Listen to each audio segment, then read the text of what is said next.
Delhi, sector 47, Indira road, Agnihotri hotel. एक hall में बैठे कुछ लोग किसी का इंतज़ार कर रहे थे। हर जगह खुसुर-पुसुर चल रही थी कि ना जाने वो कब आएंगी। फ्रंट लाइन में मीडिया वाले अपनी पूरी तैयारी के लिए साथ खड़े थे। उनके पीछे आम नागरिक, साथ ही कुछ हायर सेकेंडरी स्कूल के स्टूडेंट्स जो अपने स्कूल की तरफ से आए हुए थे, कुर्सी पर बैठे थे। स्टेज पर भी कुछ अतिथि विराजमान थे।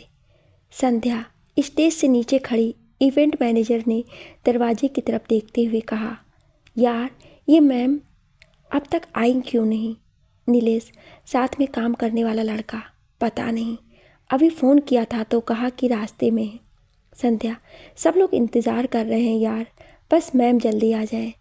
तभी उन्हें दरवाजे से वर्दी में एक लड़की आती दिखाई दी।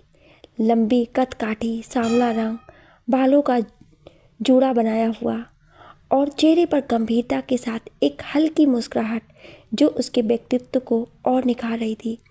उसे वर्दी में देखने वाला यही कहेगा कि वो वर्दी के लिए ही बनी है। उसके साथ एक महिला और एक आदमी आ रहे थे। वो उस लड़की के माँ बाप थे। संध्या लड़की की तरफ इशारा कर, आ गई मैम। संध्या और उनके साथ काम करने वाले सब लोग उस तरफ भागे। संध्या, हेलो मैम, लड़की ने मुस्कुराकर उनका जवाब दिया। उसके बाद संध्या उस लड़की को स्टेज पर ले गई। स्टेज पर पहुँच कर वो लड़की वहाँ बैठे गेस्ट के साथ अपनी कुर्सी पर बैठ गई। हॉल में बैठे हर एक शख्स की नज़रें स्टेज का रुख कर चुकी थी। कविता, होस्ट जो अब तक अपनी जगह संभाल चुकी थी। आप सभी का बहुत बहुत स्वागत है। जैसा कि हम सब जानते हैं कि आज हमारे यहाँ इकट्ठा होने की एक नहीं बल्कि दो खास वजह है। पहली वजह है ज्योति फाउंडेशन।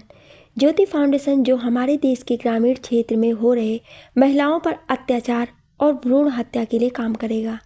ज्योति फाउंडेशन का सपना देखने और उन्हें साकार करने वाली शख्सियत आज हमारे साथ इसी मंच पर मौजूद है। वहीं दूसरी वजह तुम मुझ में जिंदा हो, पुस्तक का विमोचन जिसका बीते एक साल से बेसब्री से इंतजार किया जा रहा था। और मुझे ये बताते हुए बेहद खुशी हो रही है कि ज्योति फाउंडेशन की संस्थापक और तुम मुझ में जिंदा हो की लेखिका दोनों अलग अलग नहीं बल्कि एक ही इंसान है जो आज हमारी युवा पीढ़ी के लिए बहुत बड़ी प्रेरणा है। आज कई लड़कियां इनकी तरह ही बनना चाहती हैं। मैं उस शख्सियत को यहाँ बुलाना चाहूँगी और उनसे विनती करती हूँ कि यहाँ आकर वो उस पुस्तक के बारे में हमें कुछ बताएं। तो तालियों से स्वागत कीजिए आप सभी की IPS दिव्या मैडम का। पूरा हाल तालियों की आवाज़ से गूंज उठा। तभी स्टेज पर बैठी दिव्या लड़की हाथ जोड़कर खड़ी हुई और स्टैंड के पास आ गई। कविता, उसे बोलने की विनती कर हाथ से माइक स्टैंड की तरफ इशारा कर, प्लीज़ मैम। दिव्या माइक के पास आकर खड़ी हो गई। उसने सामने देखा जहां लगभग 500 से ज़्यादा लोग टकटकी लगाए उसके बोलने का इंतज़ार कर रहे थे। दिव्या, नमस्कार सभी को, और साथ ही आप सभी से माफ़ी भी चाहूँगी इतना इंतज़ार करवाने के लिए। तुम मुझ में जिंदा हो पुस्तक सिर्फ एक पुस्तक नहीं बल्कि किसी की पूरी ज़िंदगी की दास्तां है। ये एक ऐसी महिला की कहानी है जो दुनिया के, समाज के और अपने परिवार के खिलाफ जाकर हमारे समाज की इस कन्या भ्रूण हत्या जैसी कुप्रथा के खिलाफ खड़ी हुई और कहते कहते दिव्या किन्हीं ख्यालों में खो गई। सन 1992 शाम का वक्त था। हरियाणा के गांव में एक कच्चे से घर के आंगन में खाट पर बैठी औरत चिल्ला चिल्ला कर किसी को बुला रही थी। औरत, ए ज्योति, कितरेगी से, पर सामने से कोई जवाब ना आया। औरत और तेजी से चिल्लाकर, ए ज्योति, मर गई के, अड़े आ। तभी घर के अंदर से एक लड़की भागती हुई आई। उम्र लगभग 25-26 साल की होगी। बिखरे बाल, साड़ी पहने दौड़ती हुई उस औरत के सामने आकर खड़ी हो गई। उसके हाथों में आटा लगा हुआ था। औरत उस पर चिल्लाते हुए, कब से गला फाड़ रही हूँ, कान में रुई ठूस के बैठी से। ज्योति सर झुकाए, वो खाना बना रही थी अम्मा जी, इसलिए देर हो गई, कहिए।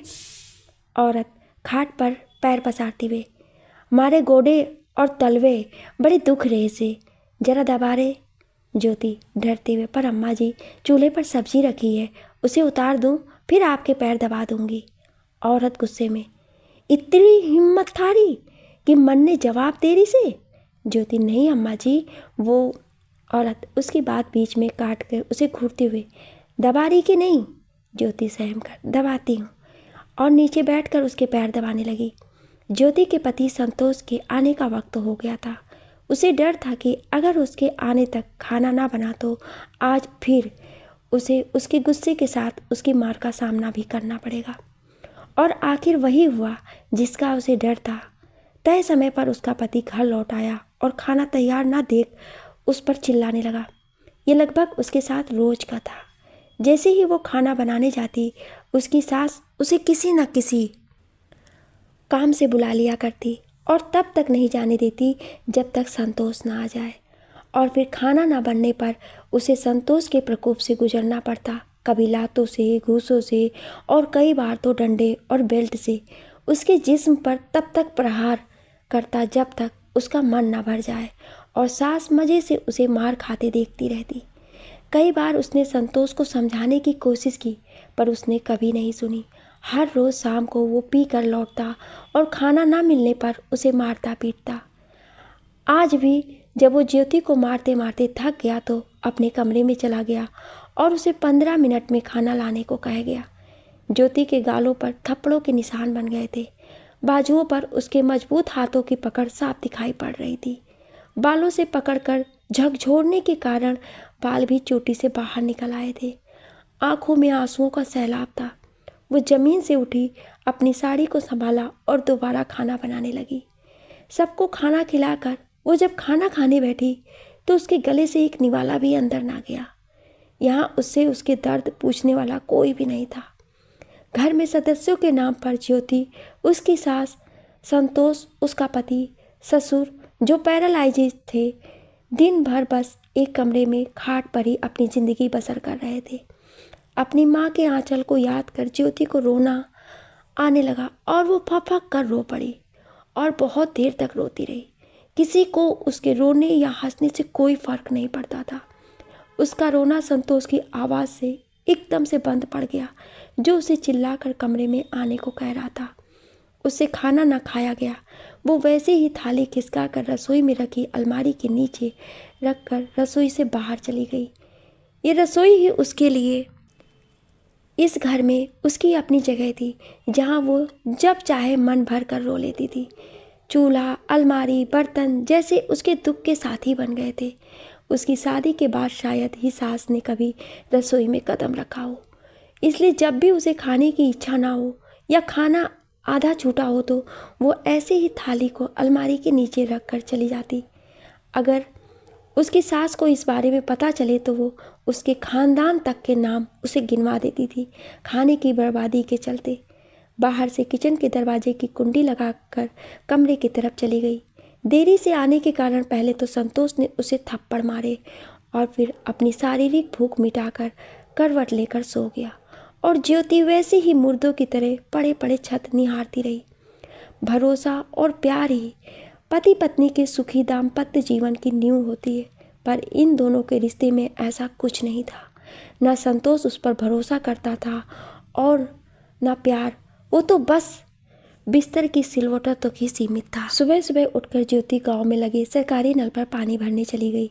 अगर थोड़ी सी भी देर हो जाती थी तो उसे लंबी लाइन में लगना पड़ता था और उस वजह से घर पहुंचने और खाना बनने में देर हो जाती थी और फिर दिन भर उसके तानों के साथ गुजरते। इसलिए वह सुबह अपने पति के उठने के पहले ही पानी लेने आ गई। उसने घूंघट लिया हुआ था। घूंघट इस तरह का था जिससे कि उसका पूरा चेहरा ना दिखे और वो काम भी कर सके। घूंघट लेने की उसकी 2 वजह थी। पहली तो गांव में रीत थी घूंघट लेने की, और दूसरी कल संतोष के दिए जख्म छिपाने की कोशिश। कल के मारे गए थप्पड़ों की वजह से उसका पूरा मुंह सूज गया था। जब वो नल के पास पहुंची तो वहां पहले से 2 औरतें खड़ी थी। शायद वो भी अपनी सास या पति के डर से आ गई थी। वह उनके पीछे खड़ी हो गई। तभी उसके कंधे पर किसी ने हाथ रखा। ज्योति ने पलटकर देखा तो पीछे एक उसी की हम उम्र की औरत खड़ी हुई थी। ज्योति खुश होकर, अरे कमल, कमल तू इतनी जल्दी आ गई आज तो।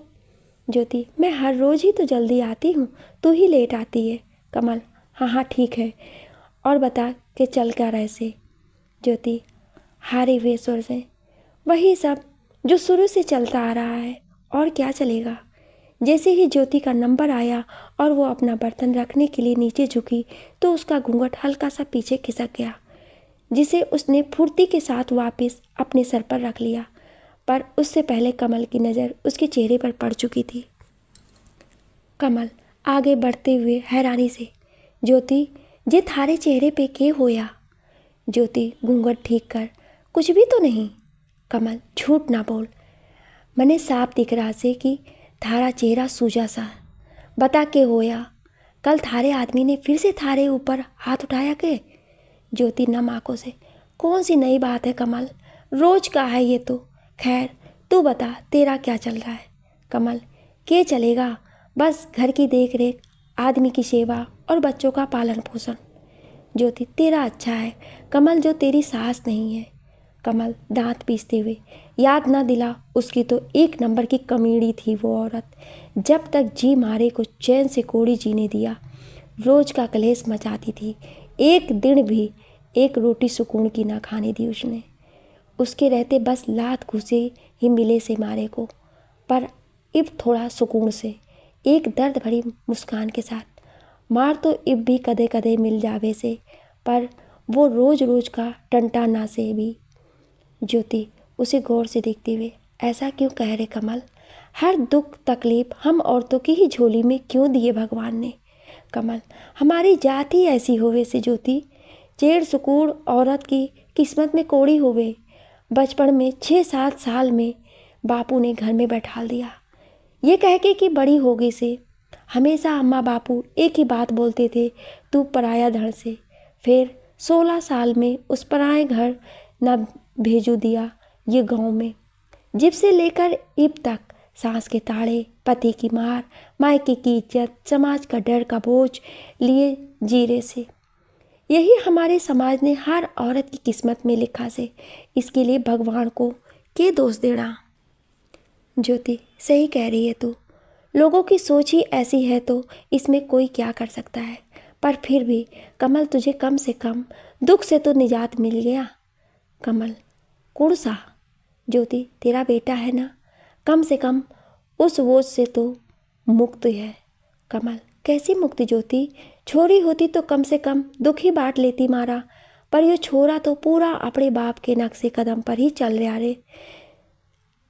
ऐसे भाषा बोले से कि पूछना, पूरा बिगड़ गया से। ज्योति सुधर जाएगा, बस प्यार से संभाल ले। कमल मुंह बनाते हुए, प्यार की भाषा उसके बाप की तरह उसके भी समझ से बाहर से। कमल ने जैसे मुंह बनाया, उसे देख ज्योति को हंसी आ गई। कमल उसे हंसता देख हैरानी से, इबके होया तने। ज्योति तू बहुत अच्छी है कमल, तुझसे बात करके ना मन खुश हो जाता है। कमल हंसते हुए, बाबले से तू, और दोनों खिलखिलाकर हंसती। ज्योति चल अब मैं चलती हूँ, अम्मा जी गुस्सा करेंगी वरना। कमल यूँ तेरा समझ ना आता मने, वो थारे पे जुल्म करती जावे और तू उसने अम्मा जी बोलते बोलते ना थके।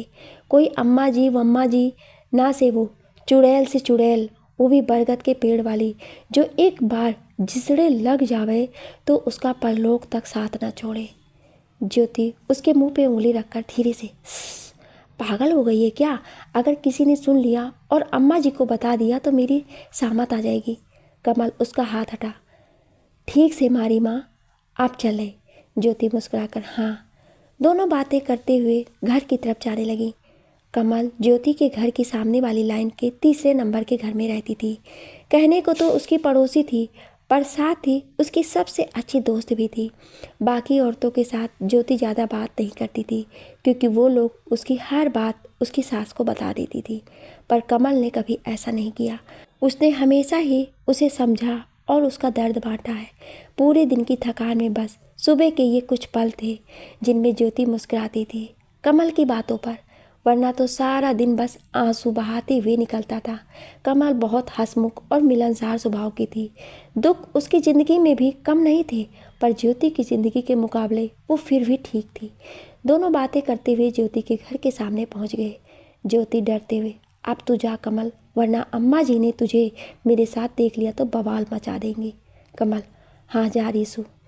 कमल थोड़ा आगे बढ़ गई और ज्योति फड़की खोल अपने घर में अंदर आने लगी। तभी उसकी सास अंदर से आंगन में आकर खड़ी हो गई। सास, करे थी अब तक? ज्योति आंगन में गगरी रखते हुए, अम्मा जी पानी लेने गई थी। सास, इतना टेम लागे से पानी लाने में? ज्योति सर झुकाकर, वो लाइन लंबी थी थोड़ी इसलिए। सास, कितनी बेर कही थारे से कि जल्दी जाया कर, पर नहीं, महारानी तो आराम से पैर पसार के सोती रही उसे। ज्योति, माफ़ कर दो अम्मा जी, कल से जल्दी चली जाऊंगी। सास, कल से जे थारे को देर हुई तो थारी टांगे तोड़ दूंगी। ज्योति ने सर झुकाकर हाँ में सिर हिला दिया। कमल फड़की के बाहर से, क्यों झूठ बोल रही सी ज्योति? सास से, ये काकी मारे साथ थी थारू बहू, मने रोका से इसे काम था। सास, क्यों रे ज्योति? थारे से कितनी बार बोला से कि कमल से दूर रहे, पर थारे समझ ना आवे। अंदर चल, बताती थारे को आज। कमल, क्यों गला फाड़ रही से? काकी, ज्योति की गलती ना से, मारी से, उसड़े ना बोल। तभी संतोष भी बाहर आ गया। संतोष ज्योति से, तू अड़े से और मैं तने अंदर ढूंढ रहा से, जा हमारे लिए चाय लेके आ। ज्योति, जी। और वो जल्दी से भागकर अंदर चली गई और कमल उसके घर। सास भी गुस्से से ज्योति के पीछे चली गई। संतोष के जाने के बाद सारा काम खत्म करके ज्योति कुछ देर के लिए अपने कमरे में आराम करने चली गई, पर जैसे ही वो पलंग पर लेटी कि तभी उसकी सास ने उसे बुला लिया। ज्योति बाहर आकर, अम्मा जी आपने बुलाया? सास, हाँ, जे गाय और भैंस ने देख के आ भूसा डालने का बखत हो गया से। ज्योति थकी हुई आवाज़ में, अम्मा जी 1 घंटे पहले ही तो डाला है, अभी ख़त्म नहीं हुआ होगा। सास गुस्से में, थारे से कहा ना कि देख के आ। ज्योति, ठीक है। ज्योति जानती थी कि उसकी सास से बहस करना मतलब भैंस के आगे बीन बजाने जैसा ही था। उसकी सास कभी उसे एक पल का भी आराम नहीं करने देती थी। अगर ज्योति सारा काम जल्दी कर भी ले तो भी वो कहीं ना कहीं से काम निकाल ही लेती थी। गाय को चारा देकर जब ज्योति वापस आई तो उसकी सास ने उसके सामने एक बोरी गेहूं की रख दी। ज्योति बोरी देखकर, अम्मा जी ये अभी कुछ दिन पहले ही तो साफ करके पीसा था आटा। सास, बेरा से मने, पर पहले से राख लेवेंगे साफ करके तो आगे परेशानी ना जावेगी। और अगले माह से बरसात भी आने वाली सी, पानी लग सब खराब हो जावेंगे। ज्योति, जी। अरे वो बिना कोई आगे सवाल किए गेहूँ साफ करने बैठ गई। साफ करने के बाद उन्हें हाथ से चक्की में पीसने लगी। खाना ठीक से नहीं खाने की वजह से उसे बेहद कमजोरी महसूस हो रही थी और यही वजह थी कि उसे बार बार चक्कर आ रहे थे। आंखें भी नींद से बोझिल हो रही थी, पर अपनी सास से उलझने का उसका कोई इरादा नहीं था।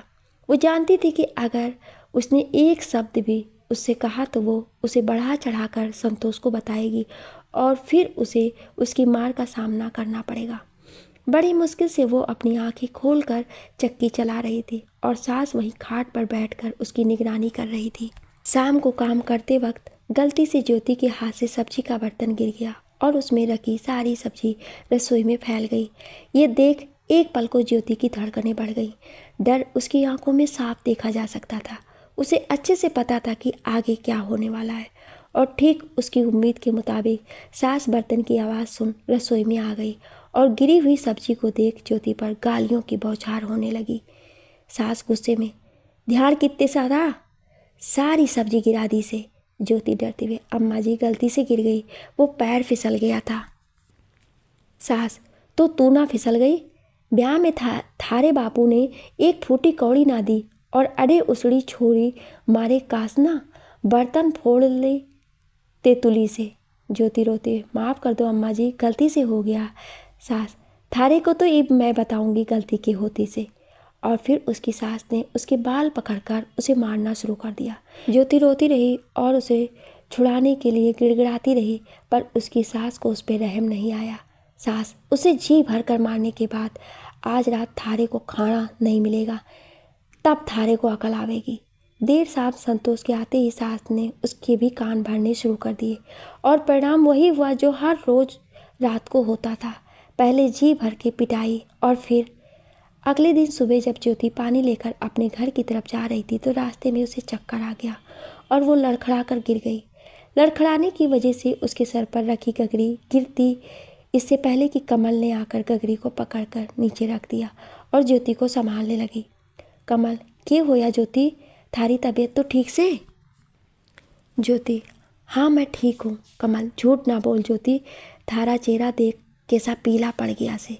बता मने का होया और जे थारे हाथ पे निशान? ज्योति ने कमल के कहने पर अपने दाहिने हाथ की बाँह को देखा जिस पर लाल निशान पड़ चुके थे। कमल ने उसे वहीं पड़े एक पुराने पेड़ के तने पर बैठाया।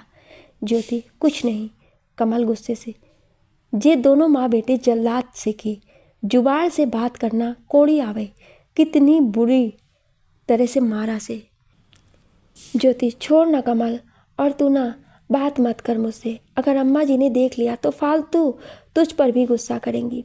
कमल, पहले ये बता कि तबीयत ठीक से कहना, चक्कर आ रहे से थारे को? ज्योति ने उसे कल से लेकर अब तक की सारी बात बताई। ज्योति रुआसी आवाज़ में, अब तो सहन नहीं होता रे कमल। 4 साल हो गए इस घर में आए हुए, पर अब तक ये घर और इसके लोग मुझे अपना ही नहीं पाए। रोज़ रोज़ मार खाकर अब मैं भी थक गई हूँ। समझ नहीं आता क्या करूँ। घर भी नहीं जा सकती। कोशिश की थी एक बार, पर घर वालों ने वापस समझा बुझाकर भेज दिया। कमल ने उसके पास बैठ उसके कंधे पर हाथ रख लिया। ज्योति, बताना कमल, क्या करूँ? अब तक ये लोग मेरी 2 बच्चियों को मार चुके हैं। अब तो माँ बनने से भी डर लगता है। अगर छोरी हुई तो ये फिर उसको मार देंगे। कभी कोई दवाई खिलाते हैं तो कभी कोई। तू बताना कमल, क्या करूँ मैं? नहीं होता मुझसे, अब नहीं होता। और रोते हुए उसके कंधे पर सर रख लिया। क्या छोरी होना इतना बड़ा गुनाह होता है क्या? कमल, हाँ, अगर सच में गुनाह होता है तो ऊपर वाले ने हमें बनाया क्यों? बचपन से लेकर ब्याह होने तक अम्मा बापू को अपनी सारी दुनिया माना, पर ब्याह होने के बाद तो उस दुनिया ने भी हमसे अपना पल्ला झाड़ लिया। कहते हैं जैसे भी हो अपने सासरे में रहे। यहाँ आना तो हंसी खुशी आ, पर घर छोड़कर आने का सोचना भी मत। तू बता, जब खुश ही नहीं तो खुशी से जाऊँ कैसे? जिस घर में जन्म लिया उसने हमें कभी अपना माना ही नहीं था, और जिस घर में ब्याह के आए वो अपना होकर भी अपना नहीं हो सका। बता ना कमल, कहाँ जाएं, कहाँ जाएं? कमल बिना कुछ बोले चुपचाप उसकी बात सुनती रही, क्योंकि ये बात वो भी जानती थी कि वो लोग सिर्फ सोच ही सकते थे इस गांव से जाने के बारे में, पर जा नहीं पाएंगे कभी, और अगर कोशिश की तो अपनी जान से हाथ धो बैठेंगे। जो भी था, अब यही उनकी किस्मत थी। इस बात से ज्योति भी अनजान नहीं थी, पर आज उसके दर्द की इंतहा हो गई और वो बिखर गई। कैदी 2 तरह के होते हैं, एक वो जो जुर्म करके सज़ा के तौर पर कुछ साल के लिए कैद होते हैं, और दूसरे वो जो बिना जुर्म किए हुए उम्र भर के लिए कैद हो जाते हैं। यहाँ औरतों की भी वही स्थिति थी। बिना जुर्म के भी उन्हें सज़ा ही तो दी जा रही थी, वो सज़ा जो उनकी मौत के साथ ही ख़त्म होनी थी। और सबसे बड़ी विडंबना तो देखिए कि वो सज़ा देने वाले भी उसके अपने ही थे, वो अपने जिनके लिए वो अपनी सारी दुनिया छोड़कर आई थी। कुछ देर वो ऐसे ही बैठी रही, फिर अपने आप को संभाल कर उठकर खड़ी हो गई। ज्योति, चल अब मैं चलती हूँ, देर हुई तो फिर सुनने को मिलेगा। कमल, ठीक से रुक, मैं भी थारे साथ चल रही हूँ। जे बर्तन मैं उठा लेती हूँ। ज्योति, नहीं कमल, तू रहने दे, मैं ठीक हूँ, मेरी चिंता ना कर, मैं ले जाऊँगी इसे लेकर। और वो गगरी लेकर अपने घर की तरफ चली गई। 4 महीने बाद ज्योति घबराई सी अपने कमरे में घूम रही थी। उसे समझ नहीं आ रहा था कि वो क्या करे। उसके माथे पर पसीने की बूंदें उभर आई थी। पिछले 15 दिन से उसको लगातार चक्कर आ रहे थे और जी भी मिचला रहा था। उसे डर था कि कहीं जो वो सोच रही है वो सच ना हो। अगर ऐसा हुआ तो वो फिर उसे उन सब से गुजरना पड़ेगा जिससे वो पिछली 2 बार से गुजर चुकी है और उसकी बच्चियों को खो चुकी है। उसने देखा उसकी सास आज खेतों की तरफ गई थी और संतोष भी खेत में ही था। ज्योति ने आहिस्ता से दरवाजे लगाए और आंगन में आकर चारों तरफ देखा। दोपहर का समय था और मई का महीना। तेज धूप और गर्मी की वजह से सब अपने अपने घर में थे और गांव के सारे मर्द खेतों में। ज्योति फड़की खोल बिना रुके एक घर के सामने आ गई और तेजी से उसके दरवाजे को खटखटाने लगी। एक औरत ने दरवाज़ा खोला। सामने दामन ओढ़नी हरियाणा की पारंपरिक पोशाक पहने ज्योति घबराई सी खड़ी थी। कमल, क्या होया ज्योति? तू अडे के कर रही से? ज्योति जल्दी से कमल के घर के अंदर आ गई और दरवाज़ा लगा लिया। कमल, क्या होया, ये बोलेगी भी? ज्योति, कमल सब परेशान देख के। ज्योति, कमल मेरा महीना ना आ रहा। कमल हैरानी से, क्या बोल रही से? का दिन तय? ज्योति डरते हुए, 15 दिन हो गए कमल, मुझे बड़ा डर लग रहा है। कमल, अपने माथे पर हाथ रख। अब क्या करेगी ज्योति? ज्योति परेशान सी कमल को देखने लगी और कमल और ज्योति दोनों परेशान खड़े थे। कमल, अब क्या करेगी ज्योति? ज्योति घबराते हुए, मेरे भी कुछ समझ नहीं आ रहा है। कमल, क्या करूं मैं? कमल, देख ज्योति, घर पे तो जे बताड़ा पड़ेगा तने, जे बात को हम ज़्यादा दिन छुपा कोड़ी सके। ज्योति आंखों में आंसू लिए बेबसी से, अगर ये भी लड़की हुई तो वो फिर इसे भी मार देंगे, मेरी बाकी 2 बच्चियों की तरह, और मैं पहले की ही तरह इस बार भी कुछ नहीं कर पाऊंगी। कमल, कुछ नहीं कर पाऊंगी। कमल, पहले शांत हो जा तू और अड़े बैठ। कमल ने उसे चारपाई पर बैठाया और तुरंत रसोई से पानी लेकर उसे गिलास दिया। कमल, ले पानी पी ले। ज्योति ने सिसकते हुए गिलास अपने हाथ में लिया और पानी पीने लगी। कमल उसके पानी पीने के बाद, देख ज्योति, थारा डर मैं अच्छे से समझ रही हूँ, पर कुछ भी हमारे साथ हाथ ना से, जे गांव जे घर और अड़े के लोग से हम चाह के भी भाग ना सके। यही हमारी किस्मत से और यही हमारी ज़िंदगी, और इन्हीं के साथ हमें जीना से। कुछ पल रुक और इवे जे बस हमारा सोचड़ा से कि तू पेट से थे केबरा ऐसा होई ना। ज्योति रोते हुए, और अगर मैं सच में पेट से हुई तो? कमल, ता फिर जे बच्चे नी किस्मत, जब वो आपड़ी किस्मत में ज़िंदगी लेकर आया से ता जिएगा और जा नहीं। तू तो और मैं चाह कर भी कुछ ना कर सके। अब सब कुछ ऊपर वाले के हाथ में से, बस दुआ कर उनसे कि थारी कोख में पल रही जे जान छोड़ा ही हो, एक वही से जो हमारी सुन सकता से और हमारी मदद कर सके से। बाकी इस दुनिया में थारे को और मारे को सुनने या समझने वाला कोई ना से, समझी? बस भरोसा रख ऊपर वाले पे। इस नन्ही सी जान के लिए कुछ ना कुछ तो सोच ही रखा होगा उसने। अब रोना बंद कर। ज्योति ने सर को हाँ में हिलाया और अपने आंसुओं को अपने आंचल से पोंछ लिए। ज्योति, चलती हूँ, अम्मा जी आ गई तो फिर गुस्सा करेगी। कमल, हाँ, अपना ख्याल रखना। ज्योति ने हल्के से सर हिलाया और अपने घर चली गई। 1 घंटे बाद उसकी सास वापस आ गई। इस बीच ज्योति ने अपने आप को मजबूत कर लिया था। अब जो होगा देखा जाएगा।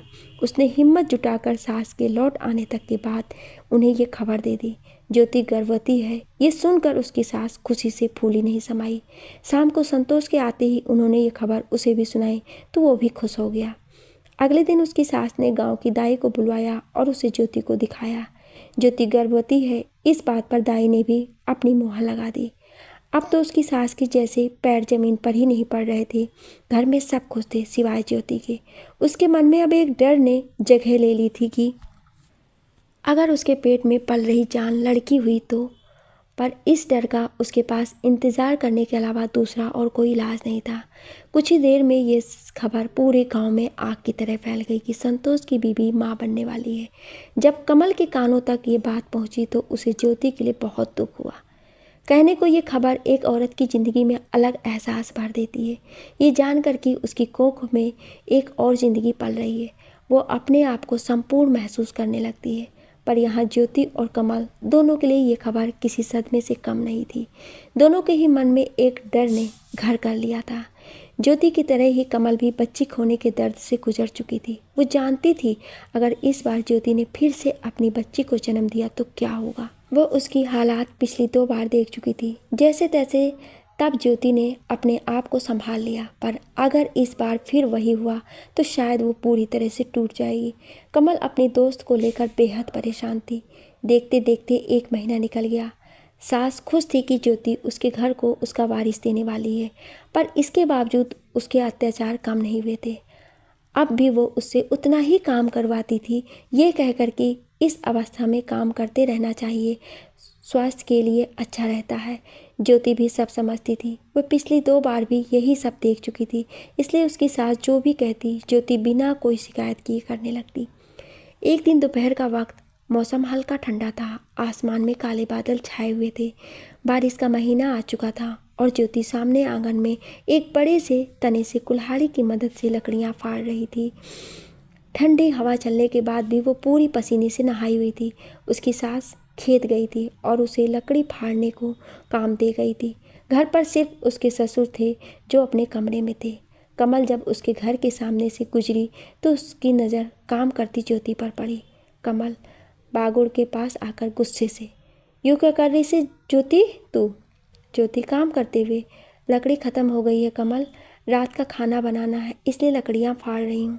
कमल, जे हालत में बाबरी हो गए से के थारे को बेरा से ना दाई के कहेगी से, तू बहुत कमज़ोर से ज्योति, थारे को आराम की ज़रूरत से और तू यूँ सब में लागी से।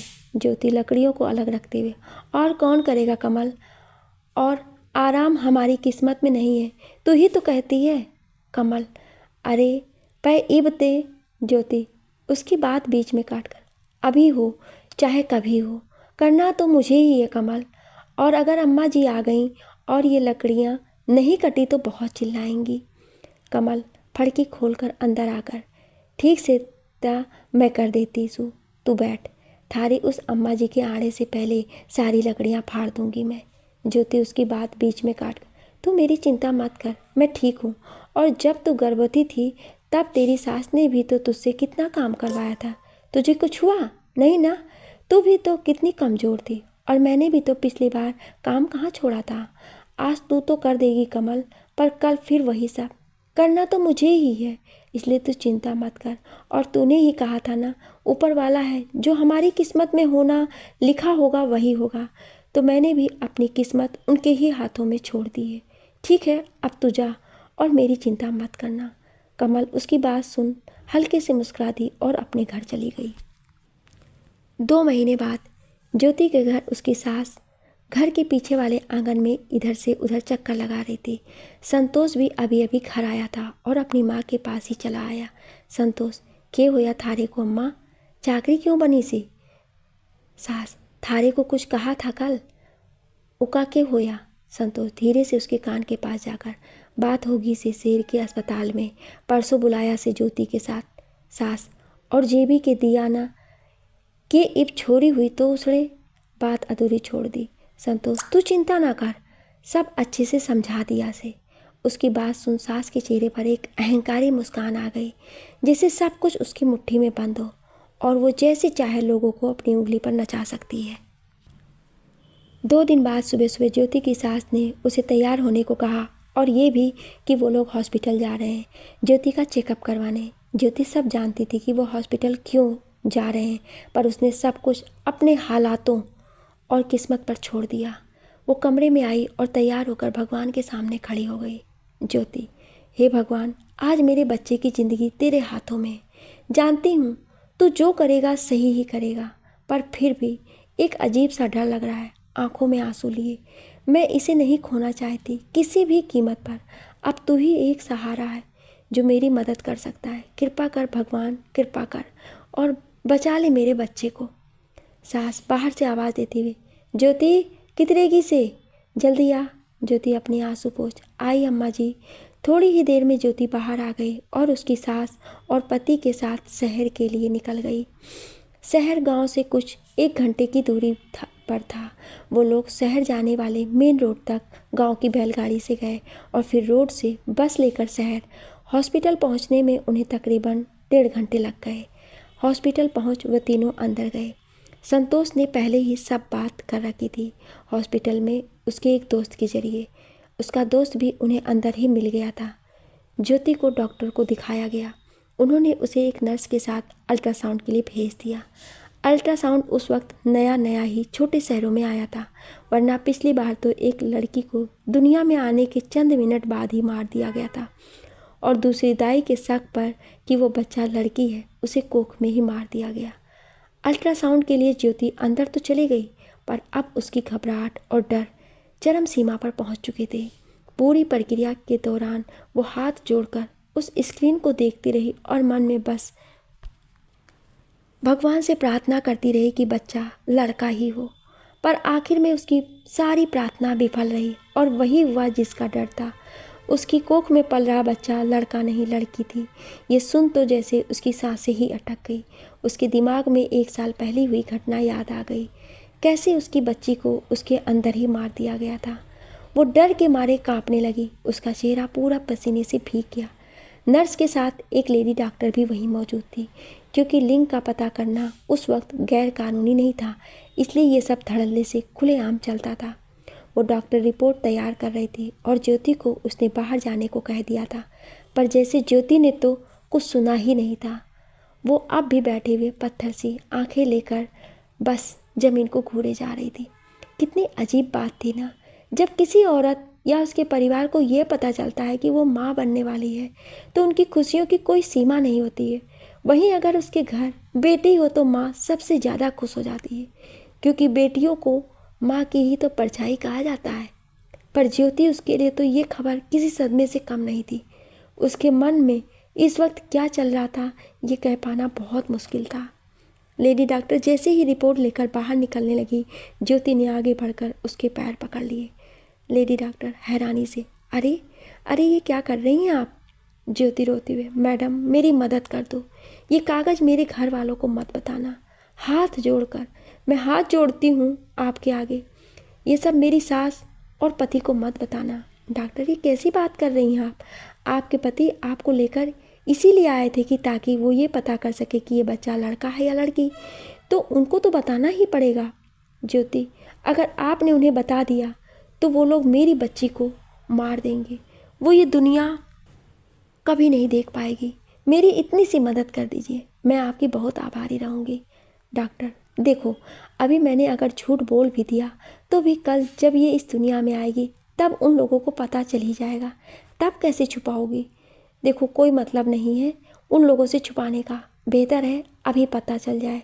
ज्योति डरती हुई, नहीं नहीं नहीं, वो इसे तुरंत मरवा देंगे। मैं पहले ही अपनी 2 बच्चियों को खो चुकी हूँ, अब इसको नहीं खोना चाहती। कृपया करके मेरी मदद कीजिए, उनसे कुछ मत कहिए। डॉक्टर हैरानी से, तो तुम लोग पुलिस में शिकायत क्यों नहीं करते इसकी? ज्योति अनपढ़ लोग हैं मैडम, कोई कुछ नहीं जानता और घर से निकलेंगे तब तो जाकर शिकायत करेंगे। हमारी सुनने वाला कोई नहीं है यहाँ, बस आप ही हैं जो इस बच्ची को बचा सकती हैं अभी, वरना वो लोग मार देंगे इसे।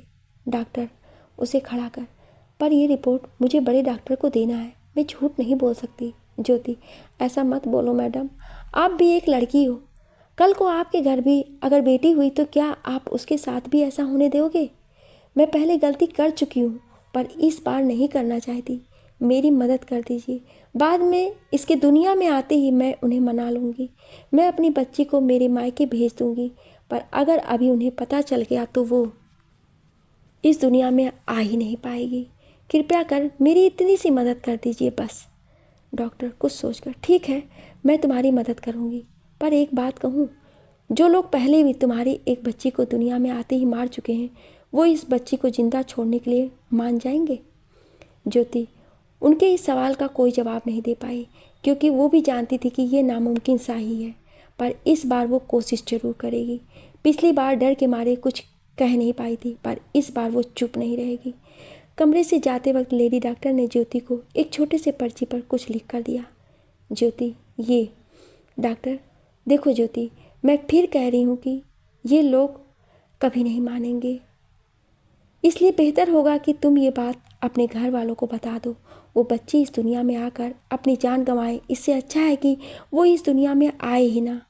पर फिर भी ये तुम्हारी मर्जी है, ये मेरे घर का पता है, अगर कभी ज़रूरत पड़े तो बिना झिझक घर आ जाना। अब जब हिम्मत कर ही ली है इसे इस दुनिया में लाने का तो आगे बहुत परेशानियां भी झेलनी पड़ सकती है, कभी काम आए।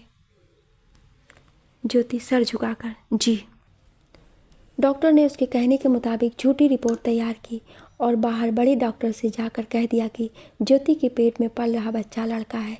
जब ये बात उसकी सास को पता चली तो उन्होंने तुरंत आकर ज्योति की सबसे पहले नज़र उतारी और फिर दोनों ज्योति को लेकर घर आ गए। घर पहुंचते ही सास ने आस पड़ोस में सबको ये बता दी कि ज्योति लड़के को जन्म देने वाली है। कुछ ही वक्त में कमल को भी पता चल गया, जिसे सुनकर वो भी बहुत खुश हुई। उसे उम्मीद थी कि अब ज्योति के जीवन में खुशी आए या ना आए, पर दुखों की मात्रा कम जरूर होगी। पर सच सिर्फ ज्योति जानती थी, जिसने फैसला तो कर लिया था अपनी बेटी को जन्म देने का, पर एक डर भी था कि अगर ये लोग ना माने तो। पर आज उसके मन में अपनी बेटी को लेकर उसका प्यार उसके डर पर भारी पड़ रहा था। देखते ही देखते 6 महीने बीत गए और आखिर वो समय भी आ गया जिसका बहुत बेसब्री से इंतज़ार हो रहा था। इन 6 महीनों के दौरान ज्योति को घर से निकलने की सख्त मनाही हो गई थी। इस वजह से वो न कमल से मिल पाई और न उसे कुछ बता पाई। कमल ने भी इस बीच उससे मिलने की कोशिश नहीं की, उसकी सास की वजह से, क्योंकि जाती वो और सुनना ज्योति को पड़ता। एक रात ज्योति को पेट में दर्द शुरू हो गया। रात भर दर्द से तड़पती रही, पर उसकी सास और संतोष दोनों ही घोड़े बेचकर सोते रहे। सुबह होते ही जब उन्हें ज्योति के दर्द के बारे में पता चला तो वो तुरंत उसे अस्पताल ले गए और हॉस्पिटल पहुंचने के 1 घंटे बाद ज्योति ने बेहद खूबसूरत और प्यारी सी बेटी को जन्म दिया। 1993। हॉस्पिटल पहुंचने के 1 घंटे बाद ज्योति ने एक बेहद खूबसूरत और प्यारी बेटी को जन्म दिया। कुछ ही देर में नर्स ने बाहर आकर ये खबर संतोष और उसकी माँ को सुनाई। बेटी हुई है, ये जानकर दोनों के सीने पर सांप लौट गए। उनके चेहरे पर गुस्से के भाव आ गए, जिस पर कुछ देर पहले उत्साह और खुशी की लहर दौड़ रही थी। उन दोनों ने एक दूसरे को देखा। दोनों को ही कुछ समझ नहीं आ रहा था कि बेटी कैसे हो गई। हॉस्पिटल सरकारी था और उस दिन कोई बड़ा अधिकारी हॉस्पिटल में मौजूद नहीं था, इसलिए दोनों शांत खड़े रहे। संतोष ने जाकर नर्सों से पता करना चाहा कि वो डॉक्टर कहाँ है जिसने ज्योति का अल्ट्रासाउंड किया था, पर उसे कुछ भी हाथ नहीं लगा, क्योंकि उसके कुछ दिन बाद ही उस लेडी डॉक्टर का तबादला हो गया था। संतोष वापस आकर अपनी माँ के पास खड़ा हो गया। तभी एक नर्स बच्ची को बाहर लेकर आई और ज्योति की सास को देने लगी। अभी ज्योति बेहोश थी और उसे होश में आने में कुछ वक्त लगने वाला था। जैसे ही नर्स ने बच्ची को उसके हाथ में देना चाहा तो अम्मा जी सर दर्द का बहाना बनाकर तुरंत वहीं रखी बेंच पर बैठ गईं। जब नर्स ने उस बच्ची को संतोष को देना चाहा तो उसने भी ये कहकर मना कर दिया कि वो उसकी माँ को संभालेगा। ऐसे में बच्ची उससे नहीं संभल पाएगी, तो आप उसे उसकी माँ को ही दे दें। दोनों ने ही बच्ची को एक नज़र देखा भी नहीं। नर्स उसी इलाके से थी, इसलिए वह उन दोनों के बहाने अच्छी तरह से समझ रही थी। वो बच्ची को लेकर अंदर आ गई। तकरीबन 56 मिनट बाद ज्योति को होश आया तो उसने अपने पास एक छोटी सी बच्ची को सोता पाया। वह उठकर बैठ गई। एक नर्स उसे उठता देख उसके पास गई। उसने बच्ची को उठाकर ज्योति को दिया। बच्ची को गोद में लेते ही ज्योति की आंखों में आंसू आ गए। उसकी बच्ची सही सलामत उसकी गोद में थी। इस वक्त उसकी खुशी को शब्दों में बयां करना नामुमकिन था। वह बच्ची को प्यार से देखे जा रही थी। कभी उसके नाजुक से छोटे छोटे हाथों को छूती, तो कभी उसके चेहरे पर हाथ फेरती, तो कभी उसको अपने सीने से लगाकर उसे चूमती। अपने अंश अपनी बेटी को गोद में से लेकर जैसे उसके बीते सालों के हर दर्द दुख तकलीफ सब छूमंतर हो गए थे। ये पहली बार था जब उसने अपनी बेटी को देखा था। अपनी पहली बच्ची को तो वो देख ही नहीं पाई और उसके होश में आने से पहले ही वो इस दुनिया से जा चुकी थी। ज्योति जनरल वार्ड में थी, पर उसकी सास इस बीच एक बार भी अंदर नहीं गई और न संतोष गया। नर्स ने उनसे कह दिया था कि माँ और बेटी दोनों ही स्वस्थ हैं और कल उन्हें डिस्चार्ज कर दिया जाएगा। ये सुनने के बाद तो जैसे उसकी सास के सीने में आग लग गई थी। सास चेतावनी देती हुई, देख संतोष, जो भी करना से थारे को अड़े ई कर, जे छोरी मारे घर न जावेगी।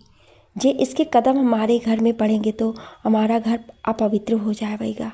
संतोष, तू समझने की कोशिश कर अम्मा, हम अड़े कुछ ना कर सके। जे सरकारी अस्पताल से है, जे हमरे उस छोरी के साथ कुछ भी करना चाहा तो हम दोनों फंस जावेंगे। सास गुस्से में, मारे को कुछ ना बेरा, बस जे घर न जावेगी मतलब ना जावेगी। संतोष, तू हमारी बात ध्यान से सुन, हम अड़े कुछ ना कर सके। आड़े इससे घर ले जाना पड़ेगा। घर जाकर रात में उस छोरी का काम तमाम कर देंगे। फिर जे के बाद तू घर ने दोबारा पवित्र कर लेना, समझी। सास उसकी बात सुन राहत की सांस लेते हुए ठीक से 2 दिन तक कोई भी ज्योति से मिलने अंदर नहीं गया। वो अकेली ही नर्स की मदद से बच्ची को संभाल रही थी। अगले दिन शाम के वक्त तक ज्योति को छुट्टी मिल गई। संतोष की माँ उसी दिन घर चली गई थी और संतोष भी। 2 दिन तक वो अकेली हॉस्पिटल में रही और वो जानती भी थी कि वो लोग लड़की की बात सुनकर शायद गुस्सा होंगे। आज संतोष उसे लेने आया था। वे उसके साथ घर आ गई। जब वो बैलगाड़ी से घर की तरफ आ रही थी तब उसने देखा कि पूरे गांव में एक गहरी शांति पसरी हुई थी, जैसे किसी चीज़ का मातम हो रहा हो। और वजह भी वो अच्छे से जानती थी। अगर आज उसने बेटे को जन्म दिया होता तो पूरे गांव में खुशियां मन रही होती। सब उसके पहुंचने से पहले ही घर के सामने इकट्ठा हो जाते। सब में होड़ लग जाती बेटे को देखने की। पर आज जैसे जैसे गाड़ी गांव के अंदर जा रही थी सब लोग अपना दरवाज़ा बंद करते जा रहे थे। जब वो घर पहुंची तो देखा कि दरवाजे पर कोई भी नहीं था। संतोष तुरंत उतरकर अंदर चला गया। उसके इस व्यवहार से ज्योति को कोई हैरानी नहीं हुई। वह बैलगाड़ी से नीचे उतरने लगी। उसे नीचे पैर रखने में बहुत दिक्कत हो रही थी। एक तो हाथ में बच्ची, दूसरा वो बहुत कमज़ोर थी। पर फिर भी वो आहिस्ता आहिस्ता नीचे उतरी और अंदर जाने लगी। फड़की खोल वो अंदर गई और आंगन से होकर दरवाजे पर पहुंची ही थी कि उसके कदम वहीं ठहर गए।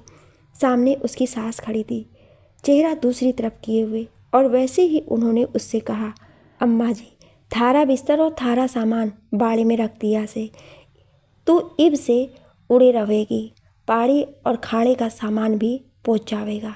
ज्योति बिना कोई सवाल जवाब किए चुपचाप बाड़े की तरफ चली गई। घर के एक साइड जगह थी जिससे आगे से पीछे वाले आंगन में जाया कर सकता था और उसी जगह गाय और भैंस भी बनती थी। वहाँ ऊपर से बस पत्तों से बना छपरा था। गाय भैंसों से थोड़ा दूर ज्योति के लिए एक चारपाई डाल दी थी जिसे रस्सी से बुना गया था। उस पर एक पतली सी चादर पड़ी थी, साथ ही एक पतला सा फटा हुआ कंबल, और वहीं पास में छोटा सा मटका भी रखा था। ज्योति ने एक हाथ से खाट पर रखा चादर ठीक किया और फिर अपनी बच्ची को उस पर सुला दिया। ज्योति मुस्कुराती हुई बच्ची से, लाडो, तेरी दादी और बापू नाराज़ हैं। कुछ समय लगेगा उन्हें मनाने में, इसलिए बस कुछ दिन तुम्हें मेरे साथ यहीं रहना पड़ेगा। रह लोगी ना अपनी अम्मा के साथ यहाँ? बच्ची ज्योति को अपनी छोटी छोटी आंखों से देख रही थी और उसकी बात सुनकर वो मुस्कुरा दी, जैसे उसे ज्योति की सारी बात समझ में आ गई हो। ज्योति भी उसे देखकर मुस्कुराने लगी। सांझ के समय जब हल्का सा अंधेरा हो गया तो मौसम में हल्की सी ठंड भी महसूस होने लगी थी। बच्ची हॉस्पिटल के कपड़ों में थी। जिस छोटे से कपड़े में उसे लपेट कर दिया था और थोड़े से कपड़े ज्योति अपने साथ हॉस्पिटल ले गई थी, वो सामान था बस। पर वो सब ठंड भगाने के लिए काफ़ी नहीं था। उसकी सास ने कहा था उसका सारा सामान वहीं रखा है, पर यहाँ कुछ भी नहीं था।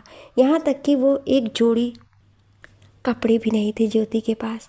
ठंड ज्योति को भी लग रही थी, पर उसे इस वक्त सबसे ज़्यादा फिक्र अपनी बच्ची की थी।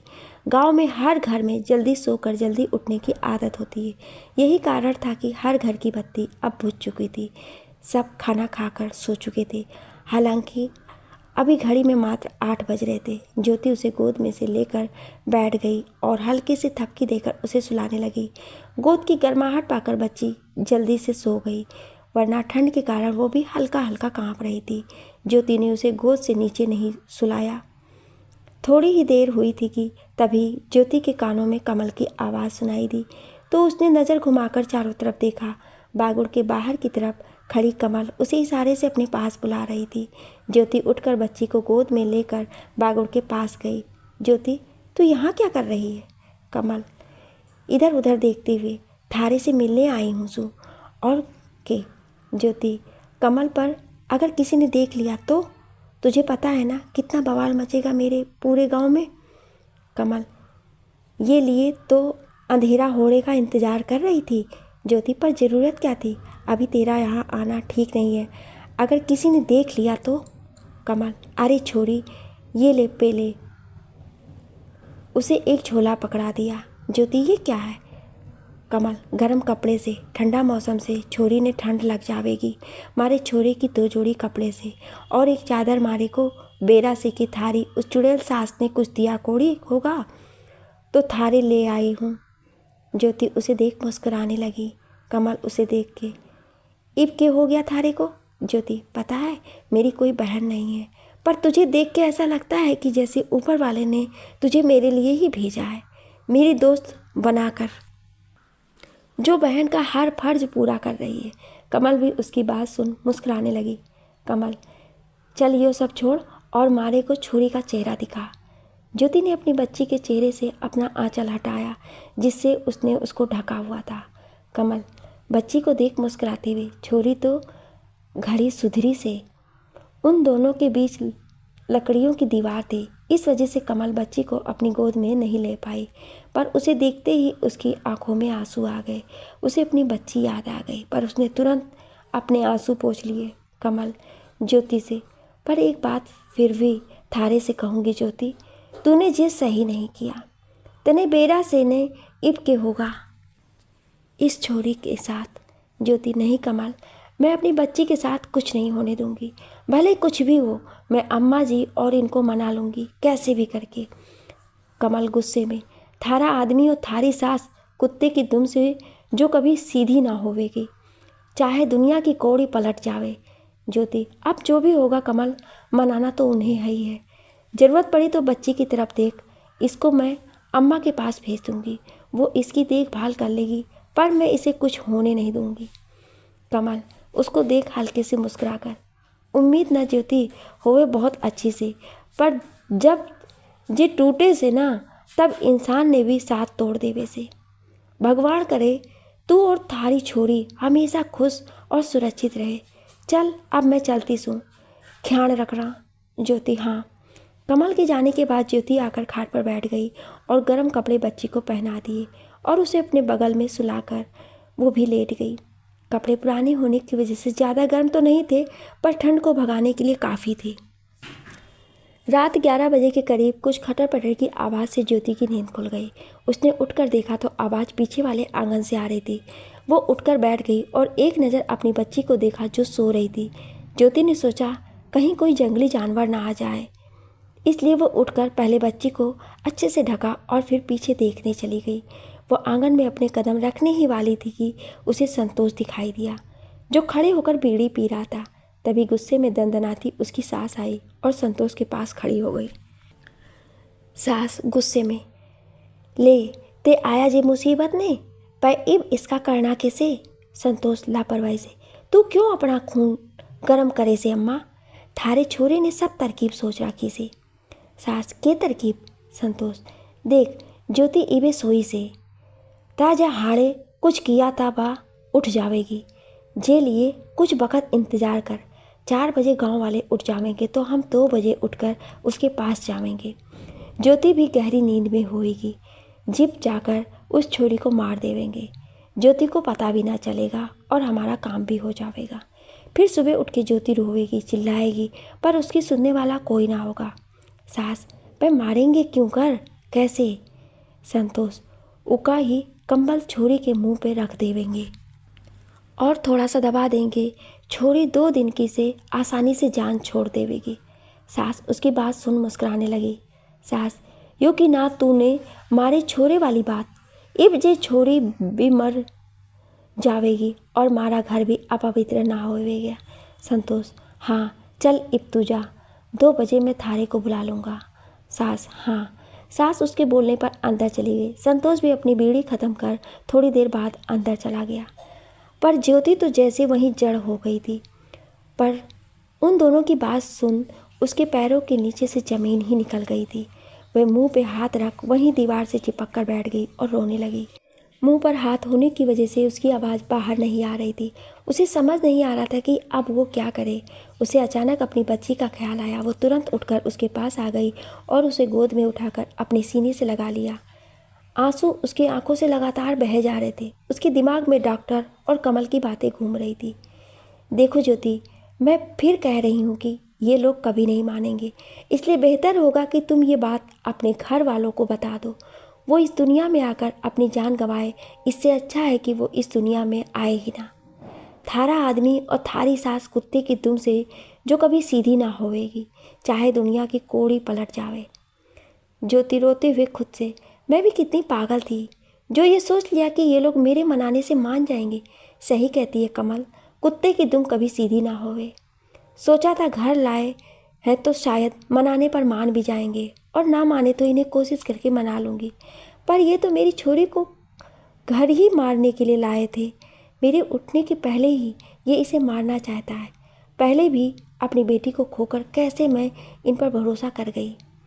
वो काफ़ी देर तक रोती रही, फिर अपने आंसू पोंछे। ज्योति, अपनी बच्ची की तरफ देख। पर तू चिंता मत करना हाँ लाडो, तेरी माँ तुझे कुछ ना होने देगी। तुझे इस दुनिया में लाने का फैसला मेरा था, तो तुझे इस दुनिया से बचाऊंगी मैं। आज अपनी बेटी से वादा है एक माँ का कि तू जिएगी, ये दुनिया देखेगी और इसमें शान से रहेगी भी। तेरी माँ को चाहे अपनी जान ही क्यों ना गंवानी पड़े, पर तुझे कुछ ना होने देगी। अपनी 2 बच्चियों को खो चुकी हूँ, अब तुझे नहीं खो सकती।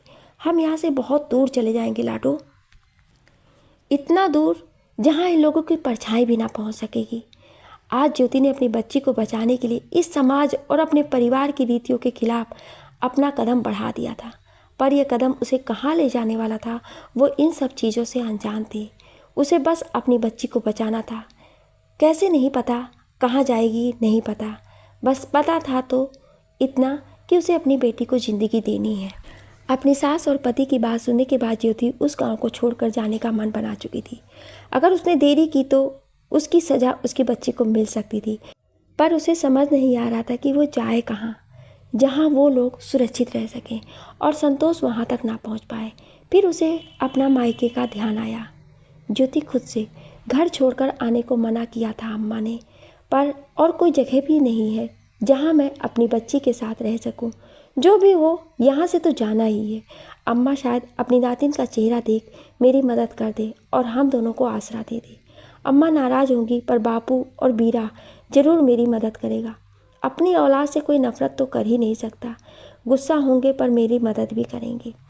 वो अपने मायके जाने का फैसला कर उठ खड़ी हुई। उसने जल्दी से कमल के दिए झोले में बच्ची के कपड़े, खुद के एक जोड़ी कपड़े जो वो अस्पताल ले गई थी साथ में, और कमल की दी हुई चादर को रखा।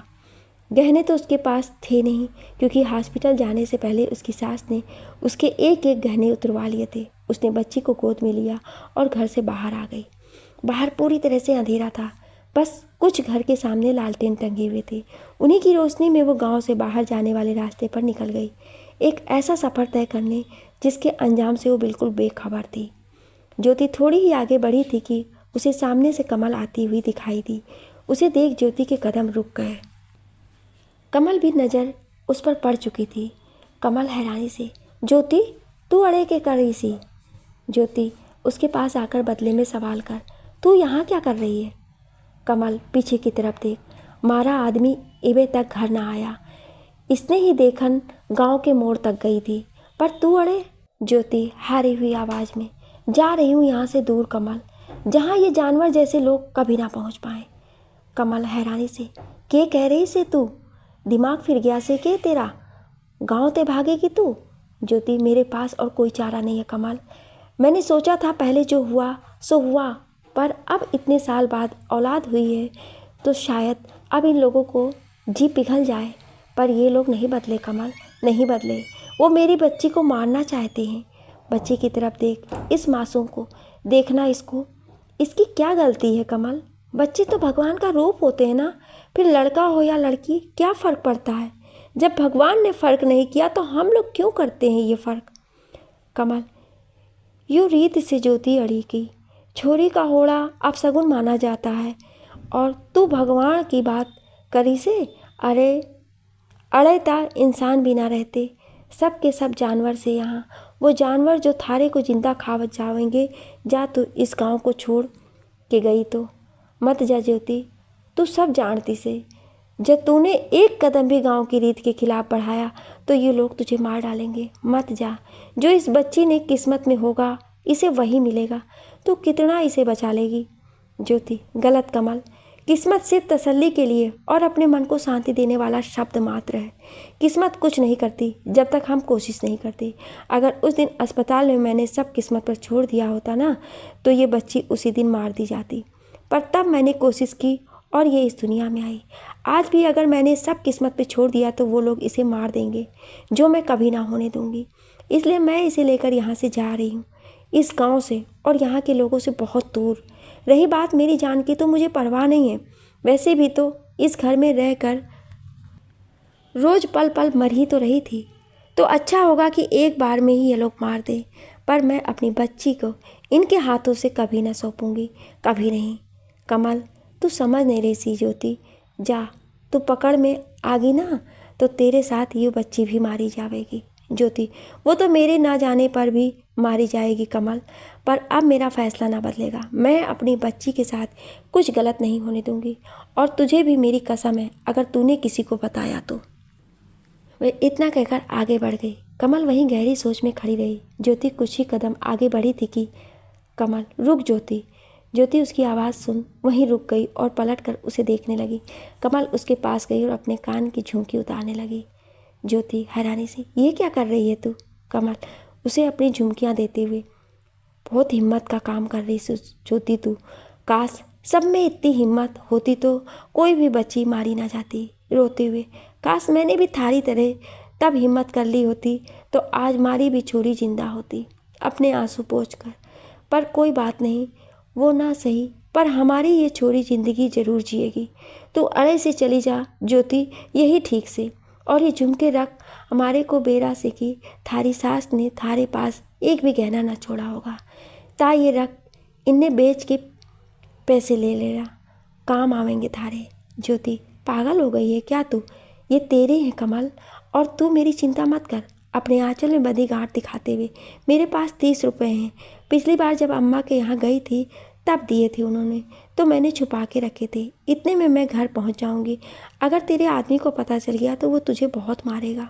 कमल, तू हमारी चिंता ना कर, मैं देख लूँगी उसको।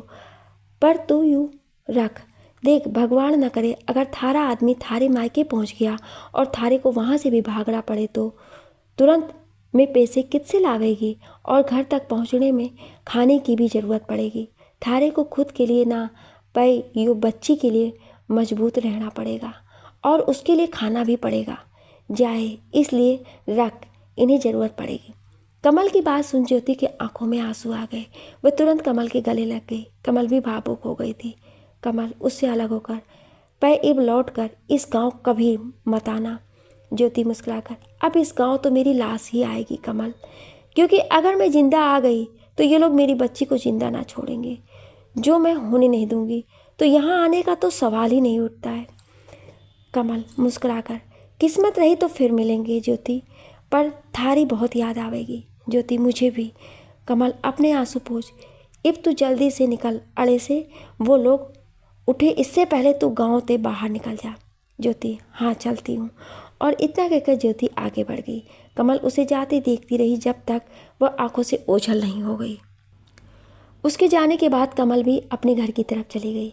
2 बजे के करीब जब संतोष उठा और उसने बाहर आकर ज्योति को देखा तो उसे वहाँ कोई न दिखा। संतोष ने पूरे घर में ढूंढा पर उसे ज्योति कहीं नहीं मिली।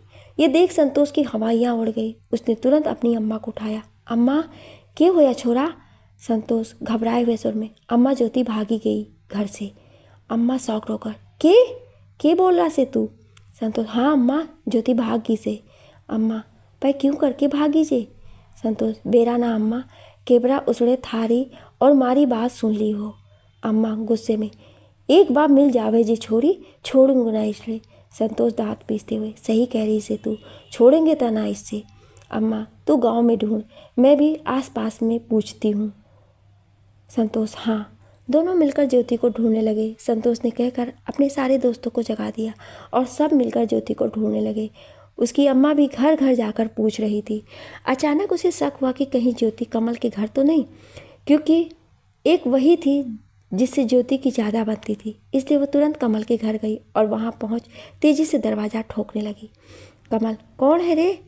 सबर कर ले, आ रही सू। उसने दरवाज़ा खोलकर देखा तो सामने ज्योति की सास खड़ी थी।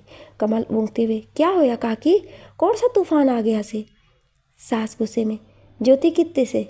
कमल बेपरवाही से, मने के बेरा, थारी बहू से, थारे को मालूम होना चाहिए। सास, मने बेरा से वो थारे ही घर में से, उसे सामने से हटाकर हट पड़े। ज्योति की सास कमल के घर के अंदर चली गई और ज्योति को ढूंढने लगी, पर उसे ज्योति वहाँ भी नहीं मिली। सास गुस्से में, देख कमल, सीधे सीधे बता दे ज्योति कित्ते से, नहीं था अच्छा ना होएगा थारे लिए। कमल, मारे को थारी बहू के बारे में कुछ ना बेरा, समझी? अब निकल मारे घर से।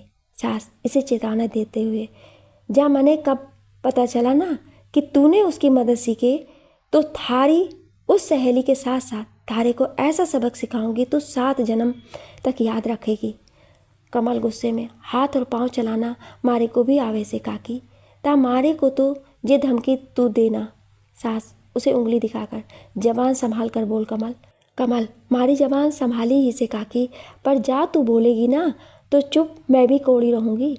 इब निकल अड़े से, थारी बहू ना मिली ना थारे को अड़े, तब आज जा।